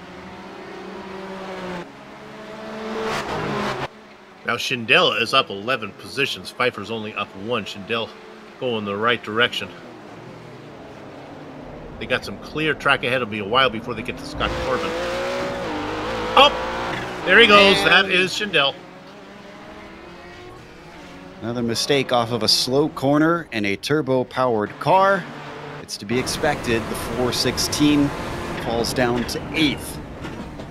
Mark Torres vultures a position, moving him up into 7th. On board.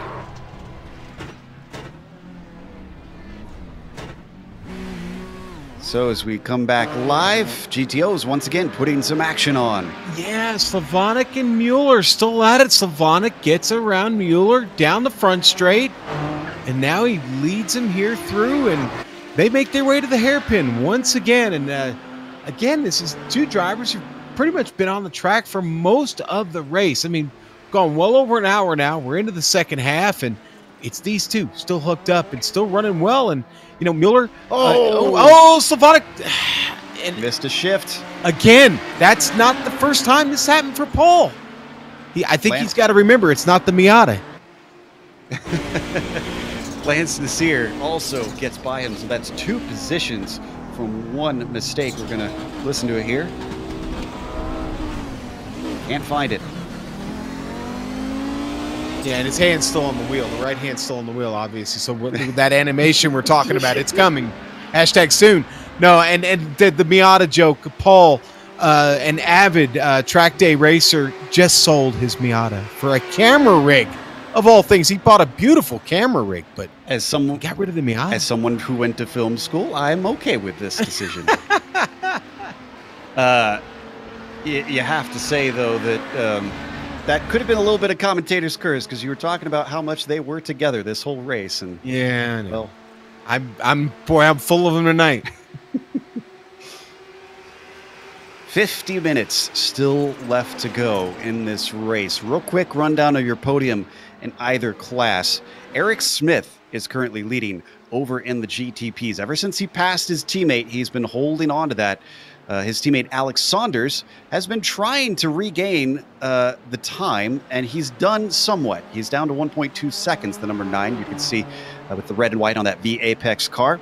But then the last of the podium is a long ways behind them. It's 11 seconds down to 3rd with Trevor Clement. What about the top drivers over in the Audi? Sean, what's the top 3 there? Well, you've got Travis Warling back to the front. Again, kind of a benefit of that early pit stop, but You know what? He's still going to have to take another one. In fact, getting close to the end of the stint on his Audi. Blake Reynolds holding down second, sure to take first when Travis has got to come in here. And Paul, oh my darling, Soup's old buddy there, sitting in third in the 851. We've got to go back to the lead for the GTPs. It's taken a while, but Alexander has run him down, Bill, and this is the closest we've seen him in probably about half the race now. Yep. Now let's see how these teammates play. Maximum points up for grab between the V Apex drivers, but they could so easily throw both of them away if they get into each other. Oh, they are coming up on a battle with Dick Mueller and Nasir and Slavonic. That's a battle for position. This will be fun. And closing fast, here comes Smith. Stays behind through Jean Dambien. This is going to clog both of them up as Alex Saunders also has to wait patiently by one car. Eric Smith gets through. Now they accelerate away, and they should be able to get by all three, hopefully, before Sunset Bend. In the meantime, that held up Nasir something fierce, and Slavonic's got himself a run. Oof, very late, though. We didn't see it on screen because we've been riding on board for... and Nasir's... Over-under. Nasir's, yeah, just comes right back. I wondered about that. He went in awful deep. Down towards the first corner. Here comes... Paul's not going to give him any quarter here. That's Leif Peterson trying to slip through. Interrupts the battle momentarily. Lance just ahead of Paul down to turn 3. Paul can't quite make a move stick. Oh, but a missed shift, so it means he gets into the back of him. These gearboxes on these Audis are diabolical. Boy, they're on display tonight, aren't they? You know, when we talked about it in the pre-race, I never thought Slavonic looking into the hairpin here on the inside. Oh, sorry, we moved off of that. My bad. We're back to it now, side by side, coming off the hairpin. Slavonic finds the grip with great acceleration. Let's watch that one more time so that we can see the full thing. Poor director's been yanked every direction. Killing him. You should be used to this in Camel. Yeah, those are only 40-minute races. Beautiful move. Textbook stuff there. On board the Alliance driver. Wow. Slavonic telegraphs that one, sends it in, and the mailbox is full.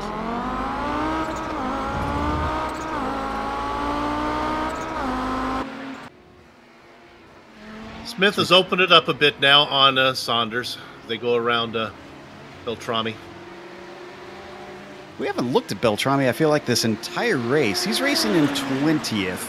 This hasn't been that stellar of a run for the number 14 car, but we've come back to this battle. Here we go again into Sunset Bend. Next lap, same story. Don't forget Brian Barnes, who's got to make room on the left side. He gets by both cars. I want to steal you away. I want to go up front. This is getting scary. This is really getting scary. Oh, yes, it is indeed. That's Lindgren and Salstead next to each other. They get through, through the middle. Wow, did not give the likes of Lindgren very much room, but that was decisive because look how caught up Saunders is. Eric Smith finds himself under threat, and like a thief in the night, he sneaks away undetected.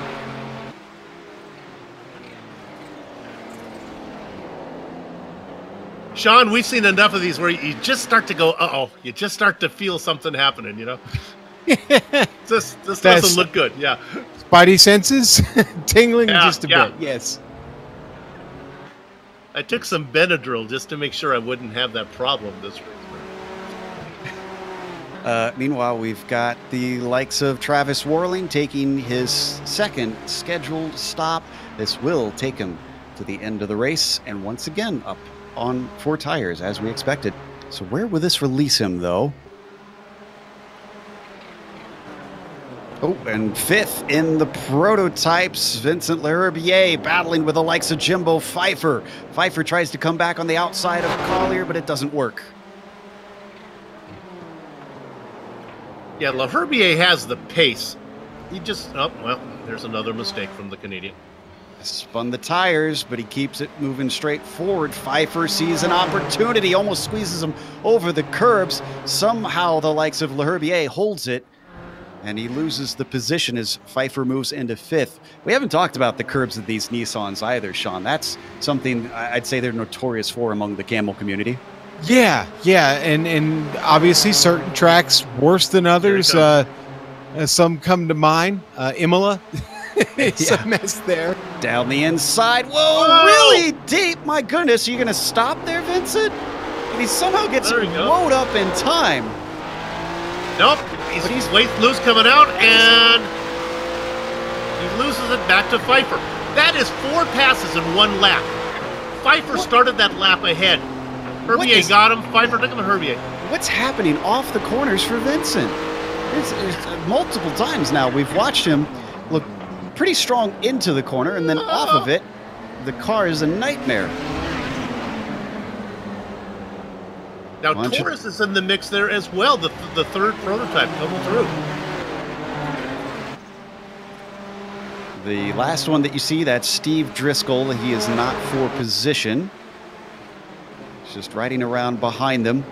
Herbier still not giving up on trying to take this spot away. Oh, and the lead once again. This time it's a lot closer, and it's down the Ullman Straight. Saunders with a little bit of a slipstream, but he comes back to the racing line before the end of it, and he lifts. Eric Smith going to hold on. They've got traffic in the form of Paul Darling. That's second place, and the GTOs up ahead of them.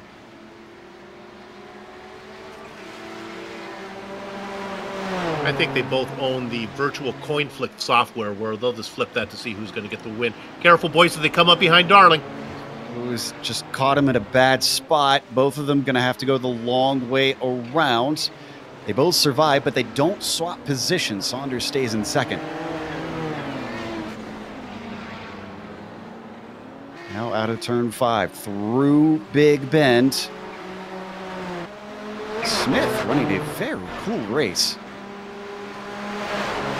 We talked about the team aspect. This is where V-Apex is going to make their points in this 14-round season on these road courses. Not sure how strong they're going to be when we get to the ovals. Hornet's Nest on the front straight, guys. Slavonic leads the charge in the GTOs with Nissans coming through.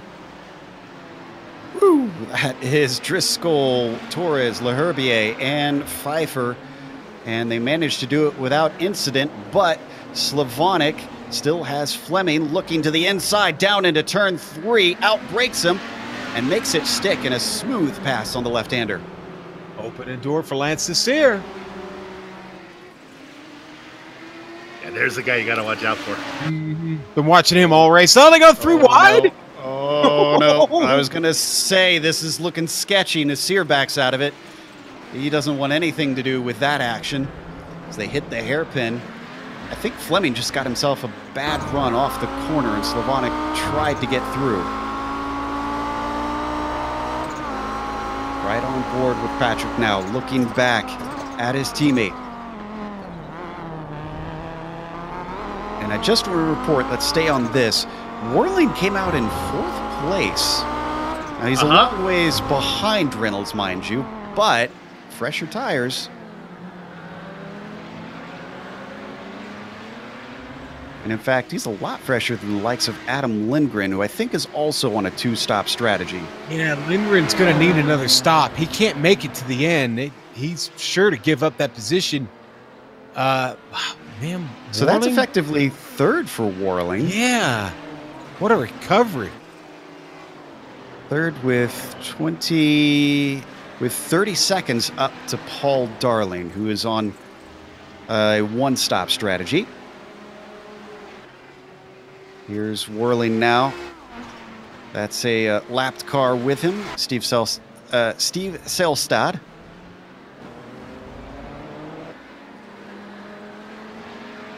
And our leader, of course, Blake Reynolds.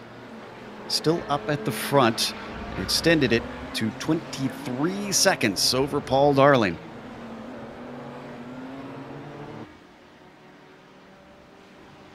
Seeing a few of our GTP drivers taking scheduled stops. Should be just about time. Boy, our director's found it here. This is the... Oh, my goodness. That's Pfeiffer. First through. There's Leherbier going through. They're going around the GTO car of Salstad. Torres gets through. And that's also Pfeiffer, who got checked up by the likes of Driscoll. Leherbier took advantage. The kinetic car down to the inside in Cunningham. And that moves Vincent up to P5. Driscoll trying to stay out of the way of this fight. He holds off to the left, lets them through. And thankfully it can continue now.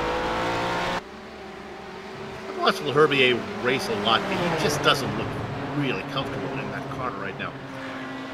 And what's happened to Eric Smith, our leader? He's had an incident of some sort. It's out of turn one. It's all on his own. Oh boy. You're going to see the back of the car twitch. And then around it goes. Sends him down to second. And Alex Saunders finds himself back up in the lead once again. Saunders had to go around the outside and just hope that his teammate didn't roll into him. There's the catch, and right now his teammate's going right behind him. Well, the lack of a catch, at least. Yeah. Oh, it's a catch. In my vocabulary, it's a catch. I was in the wall if I'm driving that thing. Yeah, he did a good job. Meanwhile, he's now dealing with traffic, is our leader. And the driver who was in third in GTOs has pitted. So where is Lindgren coming out now? He's out of his stall. And next up is Ross Banfield. So Lindgren should come out in 9th place. Where did he start in class, actually? Ooh, boy, the V Apex car, Ross Banfield's, looks a little worse for wear. Getting to the final quarter of this race. So drivers are getting an inkling of where they're going to wind up, how their strategy is working, or if it's not working. Don't need to go there. I'll just report that. Remember that battle between Leherbier and Torres and Pfeiffer. Now Pfeiffer is the back of it now. Uh-oh, well, let's go to might Vincent not be that way Leherbier. soon. Yeah, jeez. All right. It's on me. Wow, Leherbier got pretty close to the wall, actually. Let's watch on the replay. How many laps has it been for Leherbier? Yeah, he's on 17-lap old tires right now. I suspect that we're seeing some mistakes from some of these drivers just down to lack of grip. Pfeiffer has literally passed him. I'm not kidding. 4 times. Well, I'm sure he'd like to eventually stay completely ahead, as you saw Pfeiffer there on your screen dip a little bit off into the dirt. Try and work his way around the likes of Robert Tarbox. Good to see Sticky out here racing. Robert Tarbox, good to see him. Yeah, I was just going to say, it's been a while since we've seen Robert out on the track. Currently running P17. A little bit in the lower mid-pack of the GTO class. And some of these drivers had said coming into it that they're not as worried about good results, but just wanting to survive this race. And it looks like we're going to fair few of those who will do that. And as I say that, Tarbox almost spins it around. He gets it back going once again, though.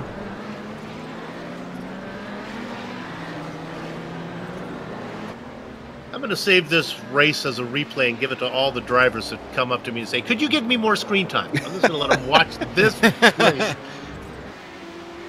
Oh, Trevor Clement comes in from third. So that is one of our top runners in GTP. I mean, on screen we saw a pass for, I think that was 14th that we saw. That's So Sam Clement Adams in there. Yep. Clement, the first of the front runners in the GTPs to come in. They'll all be coming here in the next lap or two. We're back to that battle. Kyle Murphy and Jeff Schmeier, who was giving the battle that you wanted to cover a little bit earlier, but not much of a battle now because that is Richie Hearn coming in. He actually was a lap ahead of them. And Herbier has had enough of these tires, decides to pit.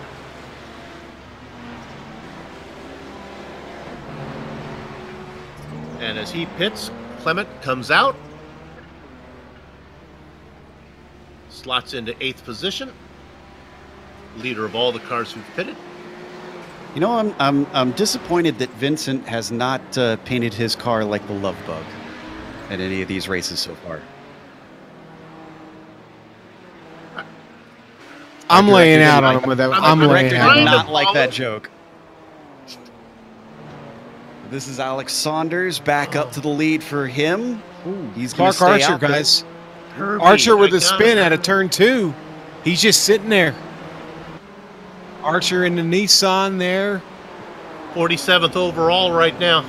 Yeah, spun in a horrible spot. Had to wait a long time. A very long time. A dozen cars at least. He just lost it all by himself coming off the turn.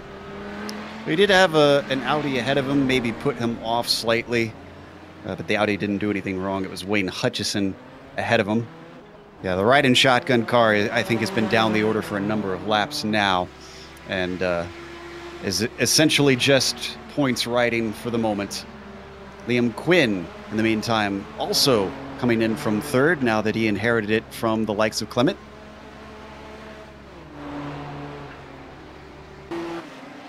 Quinn, one of the few UK&I drivers attempting the Americas race. And indeed, I think he is the only non-North American here today in the top split I'm seeing.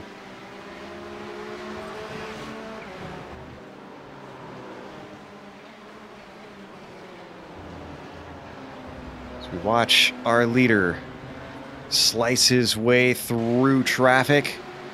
Some of that getting to be some of the Nissans, indeed.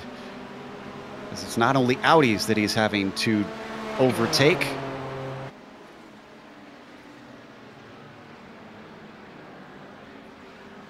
Something I hadn't realized, now it might be a little bit swayed by pit stops still happening, is we've only got 9 cars left on the lead lap. Yeah, that's pretty close to what it is. The only one that made a stop so far was Clement, and he's still on the lead lap. My goodness, look at this mess that we're watching on screen. It's crazy. I'm watching it on the edge of my seat, Joe. They've got Nissan's 9 trying to cars. get through. Clark Archer in the middle of that. Lionel Colisto. They've got Kyle Murphy. And then Vincent Leherbier, who's trying to stay on the lead lap, being chased by our leader, Alex Saunders. Now, this is where things are tricky for Alex Saunders. He can't give away too much time to his teammate, but also not be too risky through this wild mix of traffic. Yeah, Alex, if you can't clear these guys, it might be time to pit. He's worked his way through most of it right now. Oh my goodness, 2 cars locking it up. That's Smith and Homan. Both of them in separate incidences are trying to stay out of each other.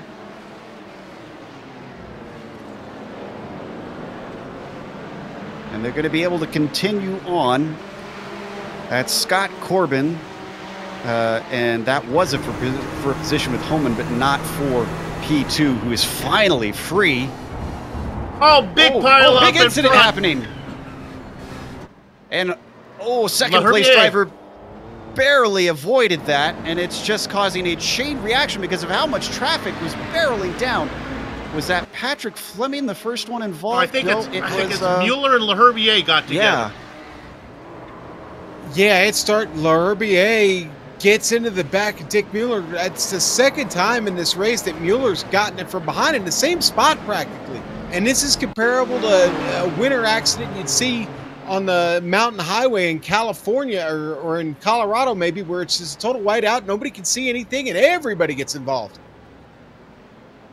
Steve Salstad had the worst of that. So did Patrick Fleming. Fleming almost got through and then got clipped. I don't know how you would pick which way to go in all of this. This is from Mueller's perspective. He's on a little turntable here. This is like the teapots in Disneyland. I think I'm going to need therapy after that incident. Dog Bear car gets going once again. But where is Mueller now in the order after that? He's actually taken to the pits. And he was on a two-stop strategy, was he not? I'm not sure. Yeah, yes, Mueller was on a two-stop strategy, yes. Jimbo Pfeiffer comes in. Not much option as far as the two-stop strategy goes for the Nissans. So he's taking his second scheduled stop. The highest of the cars who's pitted twice in the Nissans right now is Trevor Clement. You know, and there's an interesting thing going on the track right now, guys. You know, just a few laps ago, it was up to 113 degrees on track. It has gone way back. It's down now about 106 degrees. Some clouds rolling in, making a bit of a difference in the track surface at the moment. And it's 11:30 in the afternoon. So the sun's getting higher and higher. They're going to end around noon. Excuse me, 11:30 in the morning. Okay. It's almost afternoon at that point. It is. It is. All right. Smith is coming in to make a stop. He was behind Saunders by 1.5 seconds. Both of those drivers survived that incident that Mueller was in. So now Saunders, this is where Saunders has to get going. Yes, both of them probably sighing a bit in relief. Vincent Leherbier comes back in. Is this his third stop, actually? And as we look at Saunders now, he's got some negotiating to do. He gets around Hutchinson without a problem. Now this is Kalisto, who is in the same class, but a lap down. Not been the best start of seasons for Lionel Kalisto, I have to admit. Former champions got some work to do. Now, Sean, you've noticed something about Andrew Oakey while we've been watching the Nissans for a while here. I don't think we're giving Andrew Oakey enough credit about the drive he's got going right now, Joe. This Northwest driver, he's come up 12 spots. He's just outside of the podium now. He's got a long way to go to the podium. He's gonna need to stop one more time here, but I mean, he's chasing down Slavonic at the moment, and he's turning some really hot laps. Paul Slavonic, we know, no slouch here, but I'll tell you what, the Sim Mortal number 96 is having a tremendous run today as Vincent Leherbier gets by clean. Meanwhile, the leader of that GTO class is still Blake Reynolds, and it's a 27-second gap between himself and Paul Darling. Saunders is in from the lead in GTPs. He's got 50 seconds to Eric Smith. Well, he seems like a long way to go to Smith to get there. But the Sox be fast, and the Sox take a long time. Smith currently coming out of Jean Dimbien into Le Mans. He's being held up slightly right now. Adam Lindgren is at the wrong place at the wrong time for the V Apex driver. Now he's able to get past down the backstretch. Saunders is off the jacks, but he remains in his box.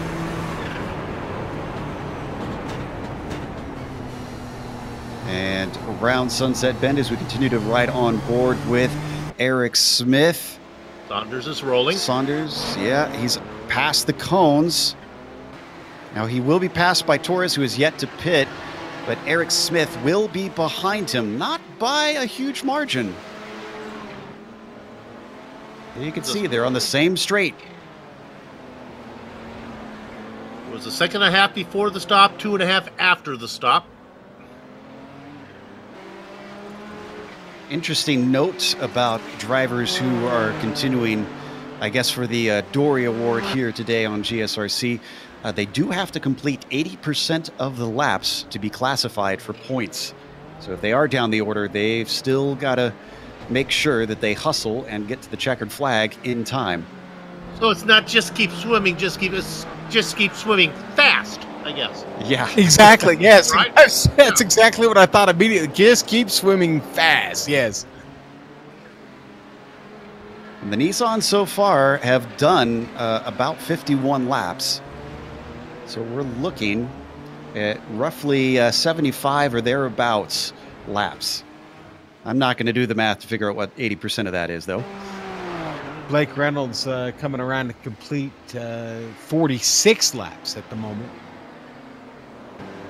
Based on the time left, I think we've probably got a little over 12 laps left, maybe about 12 and a half laps left for our leader, Blake Reynolds. Of course, that could change if one of the Nissan leaders get back to him and get around. So we'll see. Just an estimate. Just kind of doing a little calculating myself, but not any hardcore math. Now, we're seeing a little damage on Blake that we haven't seen before. I'm trying to pick it up. Yeah, I see it too. This is interesting. We got a pass for the lead here. Now, don't get all that excited because Torres still needs to make a pit stop, but nevertheless, he's out in front.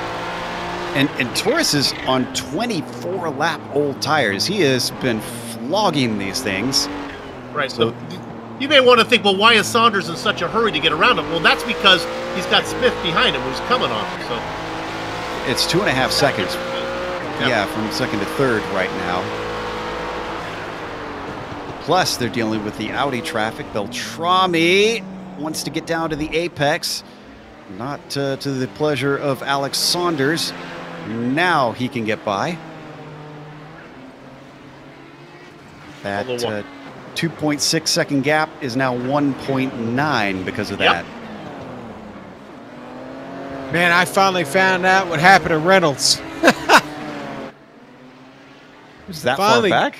It was a long time ago. He got into the back of Daniel Knight, the riding shotgun driver, going into the hairpin. So we're not going to be able to pick it up at this point, but that's where it happened. Literally, Knight just taking a different line through there. Blake checked up, but it wasn't enough. It got square into the back of him. Center punch.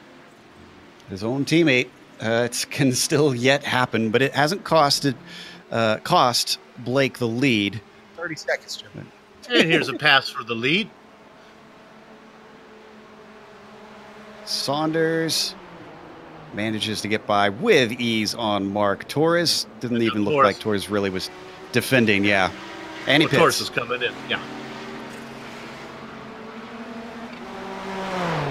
Here we go. 63 laps is 80% of 78 is what we're being told. From a man who should know, one Phil in and around the lake. Regular in the Camel GT series. Big thanks to Phil for feeding us some info out there. Phil burning the midnight oil, well past the midnight oil over there. Maybe helping some of his dirty torque teammates. I think so. How about we give a little love to a driver before he has to pit and we lose him? John Keefe, 3rd overall. So Racing where is there, he still needs to make his stop. In? We're seeing what, about 50 seconds as the bogey time? So that would send him back to about 9th or 10th, I believe. Yeah. Pfeiffer Hearn, we'll see how that plays out. How about the recovery for Richie Hearn, though? He's back up to 9th place. And I think he's got all his stops done. He's been in and out 3 times. We know he had the extra one in there at one point. So I'm assuming the 3rd stop is his last scheduled one. He's got 20 minutes to go. Potentially looking at 8th place once John Keefe finally comes in. I hope he comes out around close to Rutgers Ked, because I've been dying to call the action between Keefe and O'Keefe.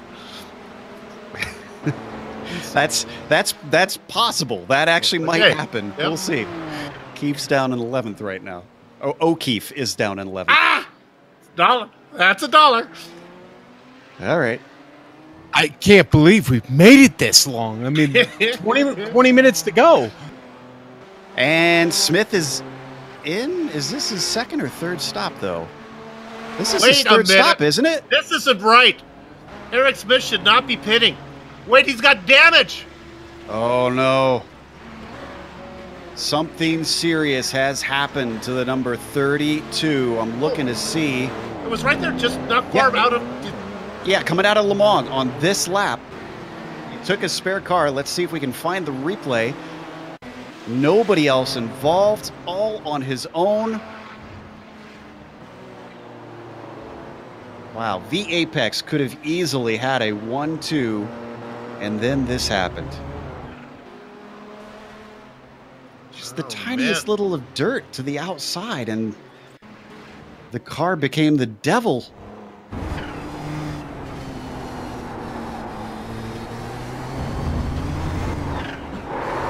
Boy, look at him work. Gosh. He returns to the track in 5th place thanks to the spare car. But this promotes John Keefe to the dizzying heights of P2. Time being. I think it is going to get... I've been calling for Liam Quinn to get to the podium. I think he's actually going to get there now. It's looking likely because Clement and he are going to get promoted once Keefe pits. Keefe is on 26 lap old tires right now.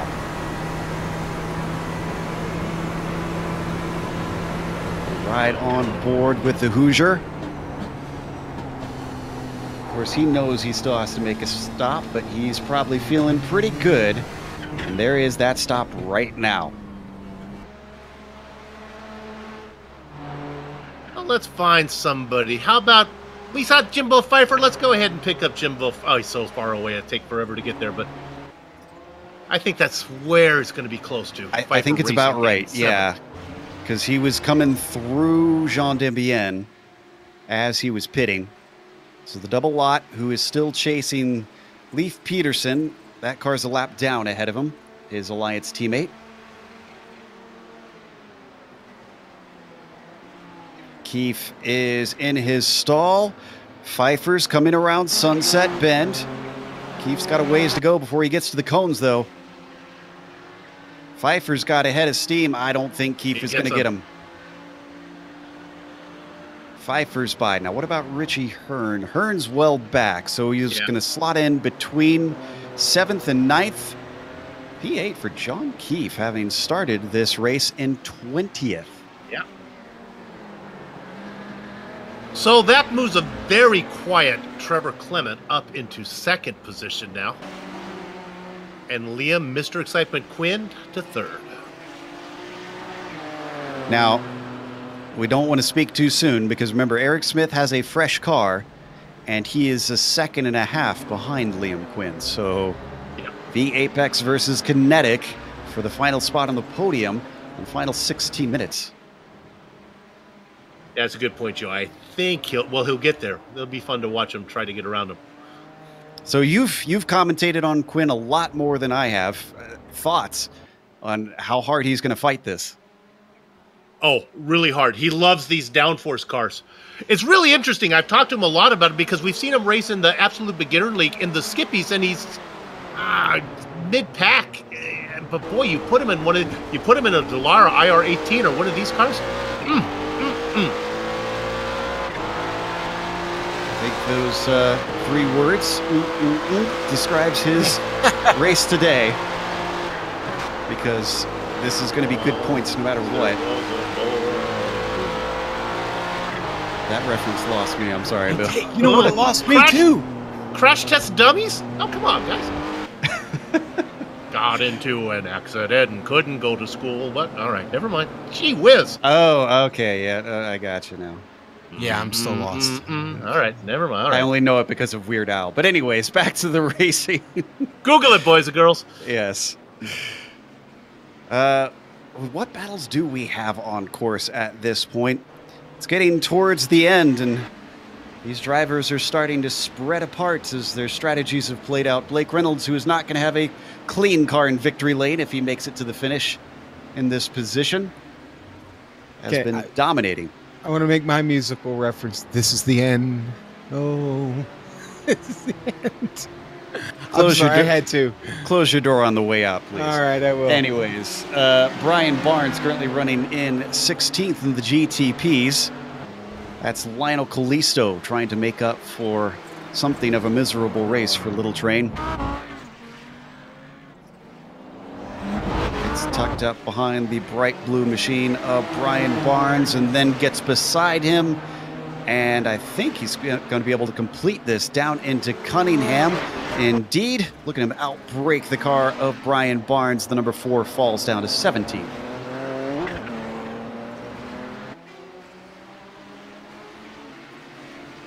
A little bit of action down in 10th. It's our favorite driver to talk about today, Dick Mueller. Still fighting, man. Still in this race. Still fighting for positions. Really? After he had to spin before he was on top of somebody's hood. Good for him. Spare car, Bill. Oh, that's right. Yeah. He thankfully was able to bring it in, get the replacement on the track, and right now fighting the likes of Bryce Roberts. This is not for position. He's putting a lap on Bryce in the riding shotgun car. It's Michael Thompson behind him who is chasing him down for P10. Now, Dick is about 2 seconds faster than the car in front of him, Daniel Knight, who had trouble earlier. We saw that.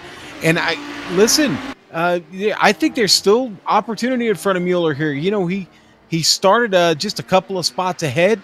I think he's got a good shot at going after Knight here before this is over. Ross Banfield, a little bit too far up the track. I don't think he can catch him there. I think we better go up to Liam Quinn in P3 right now. He's got some interesting traffic in front of him and some big traffic behind him in the form of Eric Smith. Yeah, Smith closed up a lot right there in Tower because that was Adam Hollick in the Audi that they just got by. Smith eagerly wanting to get back onto the podium. And then Taft Baldwin in their own class up ahead of them. Ooh, he's a little slow through Le Mans, and that holds up Liam Quinn slightly. He's going to hold to the racing line. Quinn slots by down on the right side, and Smith follows through. Oof, stays right up on him, almost gets into the back of him. Smith is looking incredibly fast, but Quinn not falling for the intimidation. The 24 holds on to third.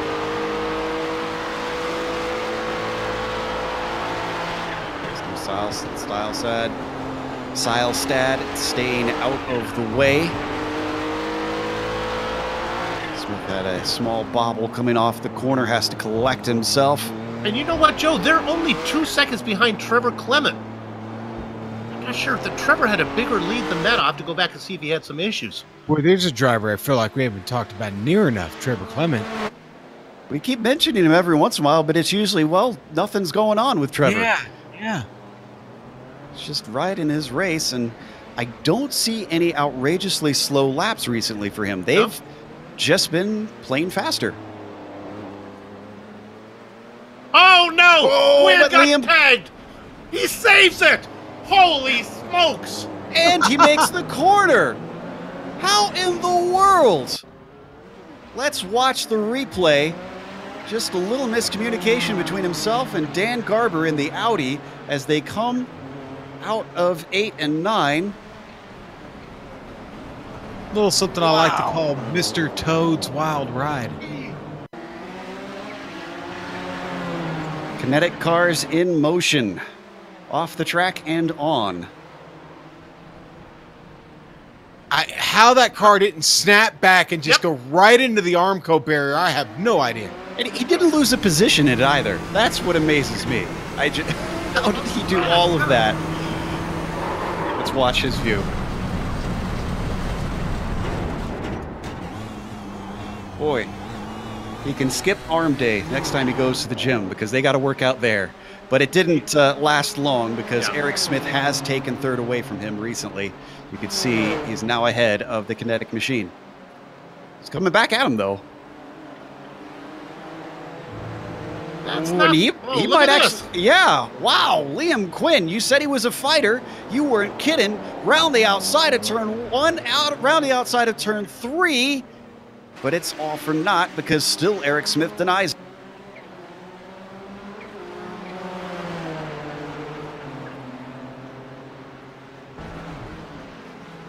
Oh. Let's jump up just one spot up to Clement right now because he's got some traffic to go through. This is the same traffic that these guys are going to get to in just a minute. He negotiates his way. That's Thunhorsey gets around, Thompson, and Darling is in that mix. Now here comes Smith and Quinn. They'll have to deal with this. Trevor Clement would like to see them continue to battle. Oh, as he gets big traffic with Bryce Roberts coming through Tower. That's very costly. And I know our timer is predicting laps at this point. We'll try and keep you up to date on the amount of time left to go as the battle rages on for third because Quinn stays right underneath the rear wing of Eric Smith, who makes a dangerous move on the inside of Bryce Roberts and somehow comes away with it.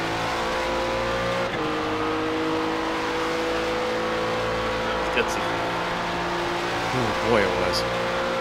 Now I'm trying to figure out which timing and scoring I should trust here. I'm seeing 4 minutes to go on one, 8 minutes to go. Okay, so now I know which one to trust.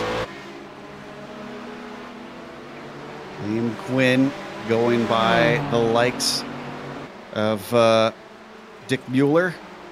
Still giving chase on Eric Smith. And Smith seems to be frustrated at every corner. Tries to make inroads on the 111. But nothing is going his way. Now he goes by the likes of Knight. Sorry, Joe. We've got a problem. A couple of Audi drivers got tangled up. Wayne Hutchinson and Brian Bennett. Not in any real kind of battle.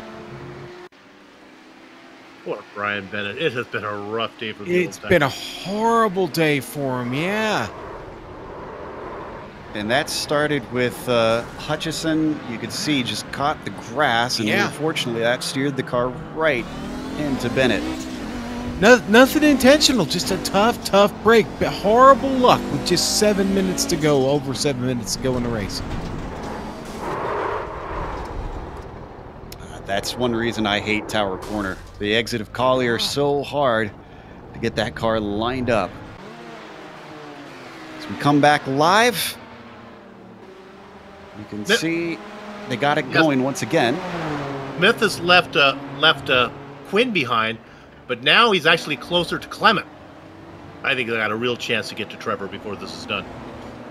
Boy, what a recovery that'll be for Smith if he gets back up to second place. That is astonishing work. The driver hailing from the Mid-South, racing for V Apex, looking to get that 1-2 back that I said was looking likely. He's not made it an easy job for himself. It's a big weekend for V Apex Racing, man. You said it. A little bit of traffic in an awkward spot. That was Ross Banfield that Trevor Clement had to go around the outside of on the entry into the corner. It looks like it held up Smith just as much. We're staying with this because you're not missing anything down to the GTOs right now. It is still Reynolds leading Darling by over 30 seconds, and then another 26 back to Warling. So those drivers are all spread out. If something happens, we'll head over there.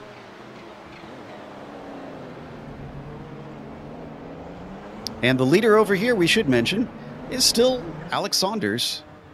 Similarly, 36 seconds ahead of Clement.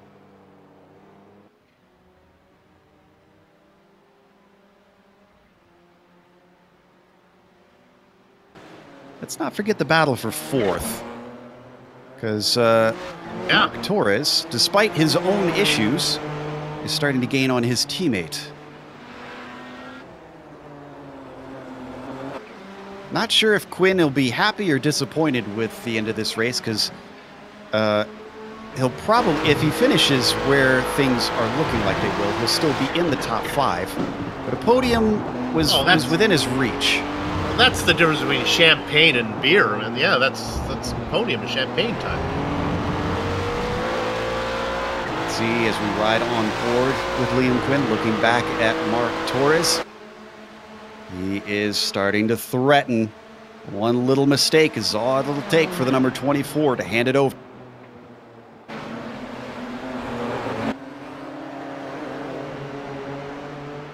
Very good through Sunset Bend. Go ahead. That's Blake Reynolds they go around right now. The leader gets out of the way. Doesn't want any problems with these guys. Oh, and the pass is being made. Mark Torres to the inside through turn 1. Just like that, Liam Quinn gets demoted to 5th. He didn't fight that very hard. I think that was knowing the teammate was coming up. There's no point in ruining a good race at the end.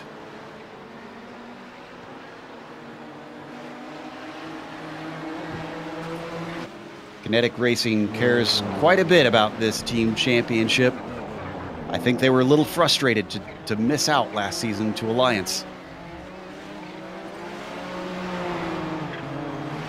Understand that you made a little bit of a splash on the Facebook, though, there, Sean, when some Alliance gear showed up on you recently. Oh, a mistake from Clement.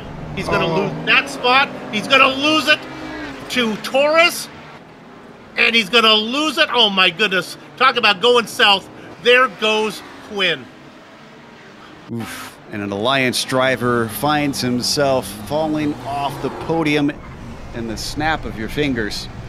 Let's watch on board. Just, that wheel spin yet again. The tire's getting old. It seems like it's an issue for many of our drivers today. All of a sudden, Mark Torres now is in Champagne country. And they interrupted a good story, Joe. They interrupted a really good story. Okay, real quickly, Jason Fleischle, the birthday boy today, Jason Fleischle, happy birthday, Alliance's own, sent me, through Joe, a very cool 2016-2017 Alliance Championship shirt that I wore while I was taking in a baseball game. So it was pretty cool. And thanks to the guys. A full disclosure on that, Jason got me one too. So we both have Alliance Championship shirts, but no bias here. No we favorites. try to stay impartial up here. You can that payola. That's not to discourage teams from sending us gear. I mean, they can try to bribe us if they want. We just can't promise anything. I'm in my V Apex underwear right now, but I didn't think I would bring that up. 2 minutes left to go leaves us with, we believe, 2 laps at the line for Alex Saunders. Yeah, I'm still waiting on my championship shirt from Challenger, too, by the way. He's watching. So you know where to send it.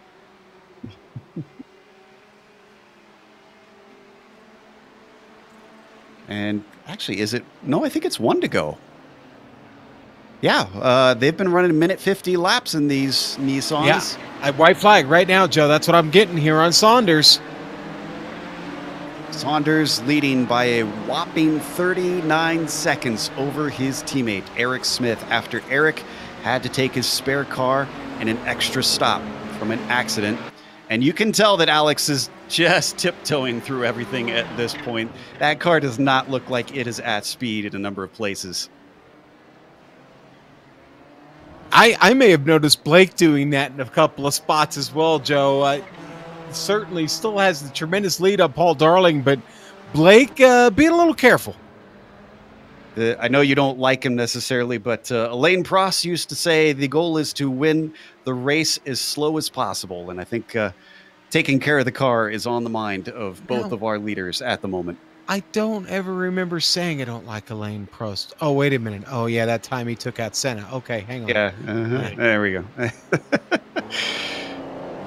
There's our leader in the GTO getting the white flag as well. That was Blake Reynolds before we switched over. That was coming through Sunset Bend. But Alex Saunders hasn't had all the screen time. because he's been in the lead with a bit of a gap for much of it. He's had a little bit of a threat. He fended it off. He had his own mistakes today in round 3 of the majors. But the Americas race here of our 3 different regions is looking easily in the hands of a V-Apex driver. The number 9 comes down the Ullman Straight. At this point, just one corner is all that sits between him and the checkered flag.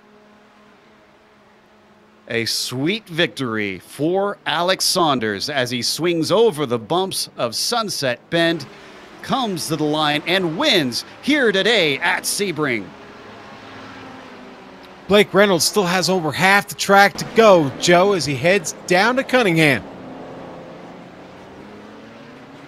And actually, before he gets to the line, we can cover the battle for second, because it's still Eric Smith and Mark Torres close to each other. This is for our GTP leaders. Coming down the Ullman Straight, Ullman drops off a little bit, did not get a good exit out of Le Mans. All Eric Smith has to do is keep it pointed forward around this final corner. It is a V-Apex 1-2 here today in Florida. Mark Torres for Kinetic, bringing home final podium honors. And then let's head to Blake Reynolds, Sean. Ullman. He's completing his. Yeah. In fact, the race is over for Travis Warling already, and Paul Slavonic. Here comes Blake Reynolds down the Ullman Straight one last time in the toe of that Nissan right in front of him there. Who is that? Mark Schindel right in front of him. Blake's not going to have any problem with that, though. He's going to get through Sunset. What looks to be pretty clean, nice and tight. He drifts it a little bit through for a little bit of a show and gives us a wave as he comes across the line. Blake Reynolds, your winner here at Sebring International Raceway. Well, this is a familiar sight to at least us at GSRC. Paul Darling with a quiet run to a good finish. Second place for Paul here today, but he had nothing on the likes of our current champion, Blake Reynolds. A monstrous 34 seconds. Puffin Racing driver still has got to be happy with his points haul. Going to be second place for the 851. And then rounding out that podium, it is going to be Travis Warling, who did recover with that 2-stop strategy to a podium finish. I'd say that worked out fairly well. What an awesome race. Eventful. We never really got to talk about some things. We speculated in the beginning, Joe, that we may not get them in. And that is going to be it for now, but the broadcast isn't over. We've got the unofficial results as well as driver interviews after this, because on screen, you're going to see all the upcoming races here on the GSRC.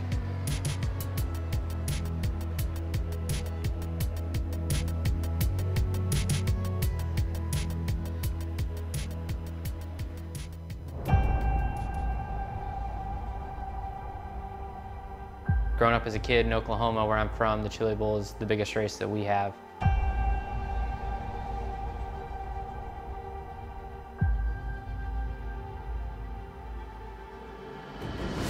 The Chili Bowl has kind of been my favorite race of the year.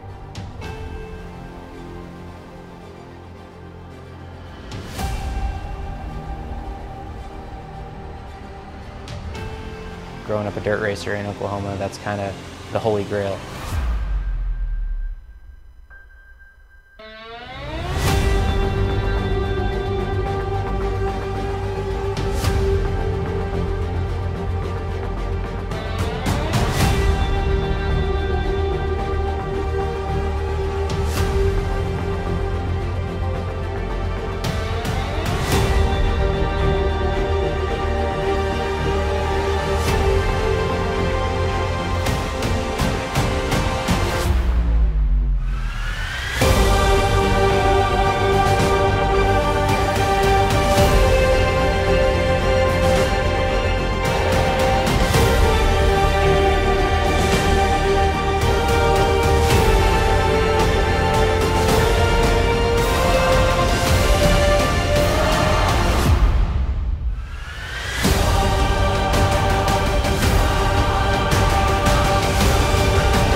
Welcome back to Sebring International Raceway. We just watched round 3, the classic 2 hours of Sebring here in the majors, and Alex Saunders was your winner in the GTP class.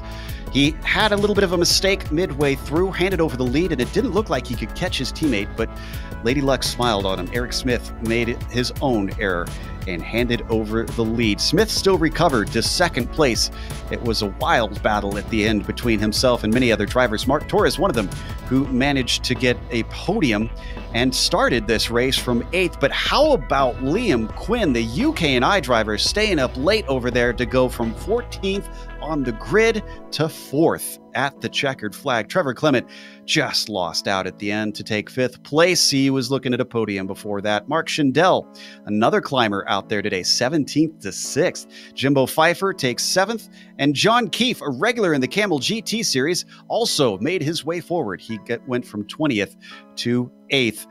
Richie Hearn finished in 9th. That's a decent finish from him, but an extra pit stop meant we could have seen a lot better from the number 70 car. And then the top 10 will be finished by Vincent Leherbier. And I believe we'll head over to Sean next. Is that what I'm seeing in the chat behind the scenes? No, I'm taking this one. We'll go with Gotcha. Kevin O'Keefe, Rutger Keth in 11th. He's going to be just ahead of Steve Driscoll. Jeff Smyer comes home in the Baker's Dozen position. After him is Taft Baldwin. Kevin Hill follows him.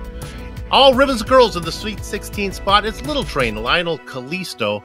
Brian Barnes is in 17th. Rob Gall and Kyle Murphy go next. James Stacy rounds out the top 20. Hidden Blackjack, Joseph Holman. And finally, the last car in class, 22nd position, is Ray Partridge. Sean? Ah, yes, and the mighty Audi GTO's Blake Reynolds, the number 1, finishes in that spot. Great race for Blake, and, well, he did it going away, folks. Paul Darling, the number 851, he's going to finish second tonight. Travis Warling with a great run, a great recovery after trouble early on. He'll finish P3 on the podium. Paul Slavonic just a little off pace tonight. He'll finish 4th, not without a great charge by Andrew Oakey. Over the last 45 minutes of this race, he picked up a lot of ground, came up just a little bit short of catching Slavonic, but a great P5 run for Oakey. Lance Nasir, we saw several battles with Nasir this evening at number 409. My 409, Soup. How about that? Number 6, Adam. Fine, baby. Adam Lindgren. Solid run for the Northwest driver. He'll finish 7th in the number 425. Ross Banfield. When did we talk about Ross? He came from all the way for the Virginias there, and he'll finish 8th in his ride tonight. Matthew Thunhorst, P9. Daniel Knight, 10th for him. Dick Mueller. He gets my fighter of the night. Fight of the night there. He gets the fight of the night bonus. He'll finish 11th. Michael Thompson in his GTO will finish 12th. Adam Halleck, 13, 14th for Wade Hayes. Bob Beltrami, I think he kept the cheese on the pizza for most of the night, Soup. He'll finish 15th. Wayne Hutchinson, 16th run for him, 16th place. Robert Tarbox, 17th in his Audi GTO. Bryce Roberts, number 23, will finish 18th. Dan Garber, 19th in his Audi this evening, and 20th in the Audi field. Steve Silstad, if somebody wants to take the rest. Then from there, we've got the likes of Leif Peterson having I don't think a DNF, but he fell way down the order with some problems. Clark Archer looks like he managed to finish the race. And Scott Corbin also did not see the checkered flag, 16 laps down. Brian McGreevy finished in 46 overall. Brian Bennett, 47th, and Patrick Fleming, 48th. These are all pretty much DNFs at this point. Sam Adams blew his engine early on, wound up 49th. Reed Miller as well, even though he's a regular in this car, found himself in the wall hard after some interclass contact. He finds 50th place. Jeffrey Garzado, 51st, and Gerard Gilbert, 52nd. So with that, we've got our winner and second place driver for the prototype class, the GTPs, Alex Sonder and Eric Smith for V Apex Racing, finishing 1-2 at the top spots. Let's start with Alex. Alex, you had a mistake mid-race, and then it couldn't seem like you could quite catch Eric. We had some debate in the booth. Were there any team orders about running in position, or was this every man for himself? No, I think just because we're teammates, we wanna be smart and not make any dodgy moves. Because there were a couple times in the first stint where I had some trouble out of the hairpin, and I think if Eric had wanted to force it past, he could have. But it's a 2 hour race, especially with pit stops. The race really starts toward the end, so it was just make sure you don't run into each other. Did you and Eric work together at all on setup or strategy? You seemed very, very similar on pace. Yeah, I think we were using the same set, although we didn't put a ton of work into it because none of us are all that familiar with these cars. Eric did some work as far as fuel numbers went, so yeah, it worked out really well. I was really pleased to have such a great team result here. We had the 1-2, and Ross had a great run to get up to 8th in the GTs. You said you don't have much experience in this car. Is this your first time actually competing with it on iRacing, or have you done it before? No, this is the first time I've ever touched the thing, and after doing 2 hours of that, I can't even believe there's a real series that drives this. I mean, the guys that do this week in and week out, steal a Hobbo line. They have massive attachments. You should watch some of the broadcasts. You'll get an idea. Let's go to Eric now. Teammates with Alex. You recovered to second place. We were actually impressed that you were able to come back forward as quickly as you did. You seemed to struggle a little bit when the tires got old. Is that a correct assessment? Yeah, the rears get really bad about 3/4 of the way through the run. You got to really baby it, and I guess got a little too ambitious a couple of times. So knowing that, how did you guys plan out your tire strategy coming into this? And did it go to plan according to how you wanted to do with the tires? We didn't have really much of a strategy. We knew the tires were going to get bad, but they're not undrivable. So, just run the fuel out pretty much. So knowing that, coming next round, we're going to almost a complete reverse, although just as chaotic. I'll ask both of you, Alex and Eric. We've got Bristol in the super late model. What are your feelings coming into there? Because V-Apex seems to be much stronger on sports cars. Well, that's another track and combo that I've never run before, so we'll just kind of see how that goes. Yep, we got a great group of guys here. We'll put something together. I expect us to be up there in the top 5, top 10 for sure. Oh, we look forward to it. Again, congratulations on a 1-2 out there. That is Alex Saunders first, Eric Smith second in the GTP class. We've got the likes of Blake Reynolds, winner of the GTOs, talking to Sean. And I'd like to welcome to Victory Lane fellow countryman and Texan Blake Reynolds to the booth here. Blake, congratulations, buddy! What a race! You won it going away. Yeah, it was just kind of by myself there. At the start there, I was looking forward to battling Travis because last time we ran these cars in Daytona, I think it was 2 years ago, or no, it was last year. It was Travis's first race, and we brawled the entire 2.4, and I was looking forward to battling with him, and I don't know what happened. So, yeah, I just kind of ran by myself for the most of the race and just tried to log laps. Still got some damage, though, from my teammate, but otherwise, good race. Yeah, we caught that. Going down into the hairpin, talk about that. What exactly happened right there? We were just communicating, and he was going to let me by, and I had yet to actually pass somebody there. I was doing this weird thing with my gearbox, basically just mega engine braking. Like I don't know why I wasn't blowing up my engine, but I was using that side of my car there, and I didn't even think twice. I tried to dive it in there, and I got into him. Blake, you brought up a great point to segue. Okay, you talked about the transmission. Boy, we saw a lot of Audis have trouble today with the tranny. Talk to us a little bit about that. I know you're not totally new to this car, but I also know it's not one you run regularly. Talk about some of the tricks of the gearbox in the Audi. Well, it's finicky, but you can be aggressive with it. You just have to. You can't really slam it into gear. There's that right RPM. You just got to get right to when you're downshifting. I found that if you if you're up to fifth at the end of a straightaway, you brake, wait just a 3 split seconds or so, and then you just kind of fifth, fourth, third, second, and then first. Like if I'm going to the hairpin. Yeah, I had some practice with this. I was running in a couple of hosted sessions with my friends in the street stock. I used that to practice for this at a road course. It was a lot, what was it? It was Laguna Seca, Lime Rock, and some other just some other course. But I think that running in the street stock, because that transmission is worse than this one. I think personally. Well, you survived it, and you survived it big time with a win. You also drive for a big team, and I'm sure you have several people you'd like to thank real quick. Yeah, I'll just go through the list here. I got to thank everybody in the pro split riding shotgun. We had Daniel up there, Lance, Sam. Unfortunately, what happened to Sam there? Adam Young for being awesome as always. Adam for painting the car this week. That's really cool. And actually, I'm going to thank Riley Thompson and his toolkit setup. That was straight up his setup that he gave to everyone in the majors. I ran that in the race, and it was fantastic.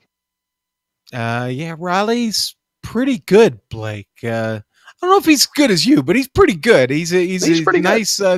He's a nice young man, and obviously very thoughtful, sharing that with everybody. Pretty cool.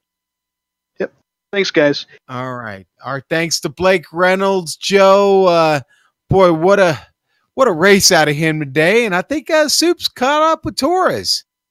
I got the recipe for a podium here. Be quick, get 8 incidents, bake for 2 hours, and you find yourself in third place. That's how you do it. Nice run as we're going to be able to talk to our third place finisher now, as it is Mark Torres. Congratulations. Thank you. Yeah, it was pretty hectic out there. I got spun somewhat early on, and I was kind of riding by myself for a little while. But yeah, it was the first time driving these cars, and it was definitely challenging for sure. It's not that it was a quiet race for you. You were in a nice battle for a long time there with Bear and Quinn also. Yeah, I mean, obviously on the same team, we were pretty coordinated. The last pass there, Liam had a little damage, so he let me by pretty easily in turn 1, and I had the fresher tire. So I was hoping I can get a crack at Eric Smith, but it just ran out of laps. Well, it was very smooth. It's a great points day for your team. Congratulations on the third place finish. Do you like the car, or are you done with it? I think once a year is good enough for me. There you go. Thanks, guys. No, we had a really good race. Let me get you out of here on this one. Mark, what's your car of choice? Probably the Ferrari GT. Okay. That's coming up. We have one of those later this year, so good luck to you. We'll see you down the road, man. All right, guys. Thanks a lot. Third place finish for Mark Torres. Joe? Well, 2 drivers that are likely to get into the car again some more time is Adam Lindgren and John Keefe, our Camel regulars who showed up out here today. And John with 8th place in the Nissans, Adam with 7th place in the Audis. Guys, that's I'd say you showed pretty well for being Camel regulars, considering it might not sound like much, but this top split, I don't think you understand how steep the talent is in the majors. Oh, I understand the talent level here. And speaking on that, throwing these cars on a hot Sebring is quite a challenge. So for all the people that or all the drivers that finished the race, I mean, hats off. That was a hell of a challenge. I'm sure Adam would agree. Yeah, definitely. I mean, like, for one thing, battling with Matthew Thunhorst for the first 10 minutes of this race, like, that's some of the most fun in the Camel cars that I've had, and on this hot track, it's really, like, it really proves that the people who come out and drive in the major series are no slouch at all. I agree completely. Going back to John, you qualified in 20th, and you seem to downplay your efforts a little bit going in, but the results seem to speak for yourself. I mean, may not be able to out-qualify some of these guys, but you sure outraced a number of them. Yeah, I've said it before. I mean, I am the worst qualifier on all of iRacing. I just can never get it done in qualifying. So, yeah, I feel I race better than I qualify for sure. So, yeah, I mean, it feels good coming in 8th. I was actually hoping that me and Richie could have duked it out a little bit there.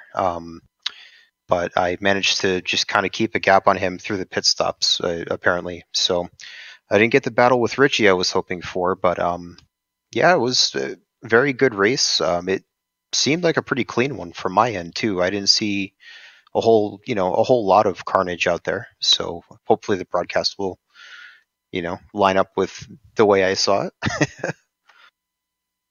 Adam, on your end, this obviously is probably one of your strong races. I would assume you consider as the season goes on in the majors. Are there any others that you feel like you could also shine as the season goes on that you're looking forward to?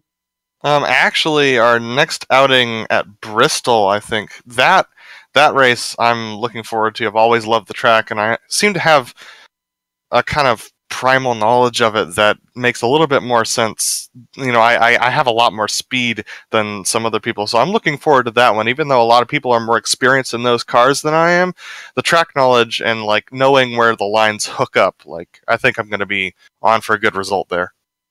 Great stuff. Well, before we let the both of you go, anybody either of you would like to thank? We'll start with John.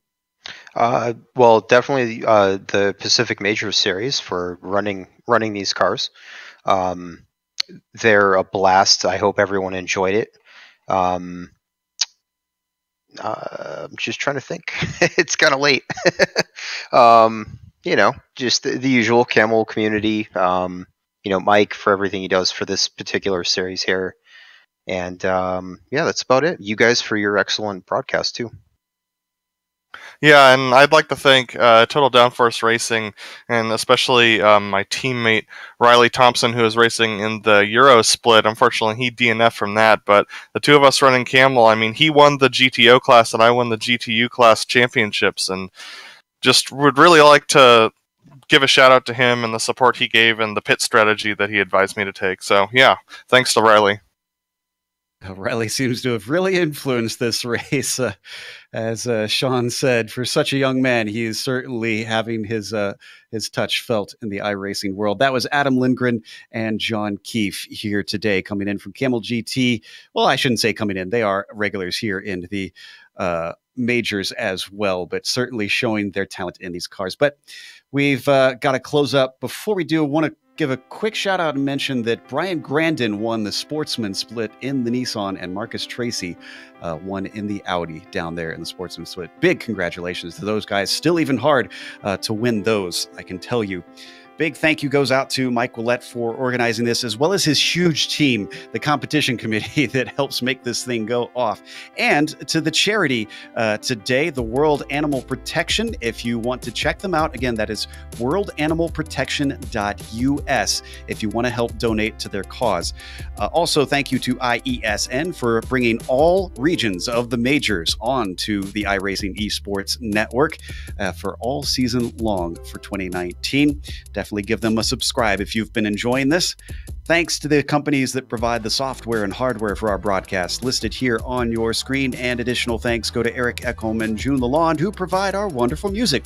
See the screen for how to get a hold of more of their great work. Thanks to the team today, Amjad, Bill, Sean, and Dougie. If you'd like to find out more about GSRC, including upcoming races, you can find it at globalsimracingchannel.com. You can also check us out on social media. We're on Twitter at GSR Channel, Facebook at Global Sim Racing Channel, and Instagram at GSRC_Graham. Don't forget to head on over to our YouTube page as well and hit that big red subscribe button so that you don't miss a moment on the GSRC. As we mentioned, we're coming back in a couple weeks for Bristol. That will be the super late models, Sunday, March 31st at 7:45 p.m. Eastern. We also have upcoming races for other series listed on the screen, so check those out and mark them down on your calendar. But until next time, race clean, race hard. We'll see you on the track.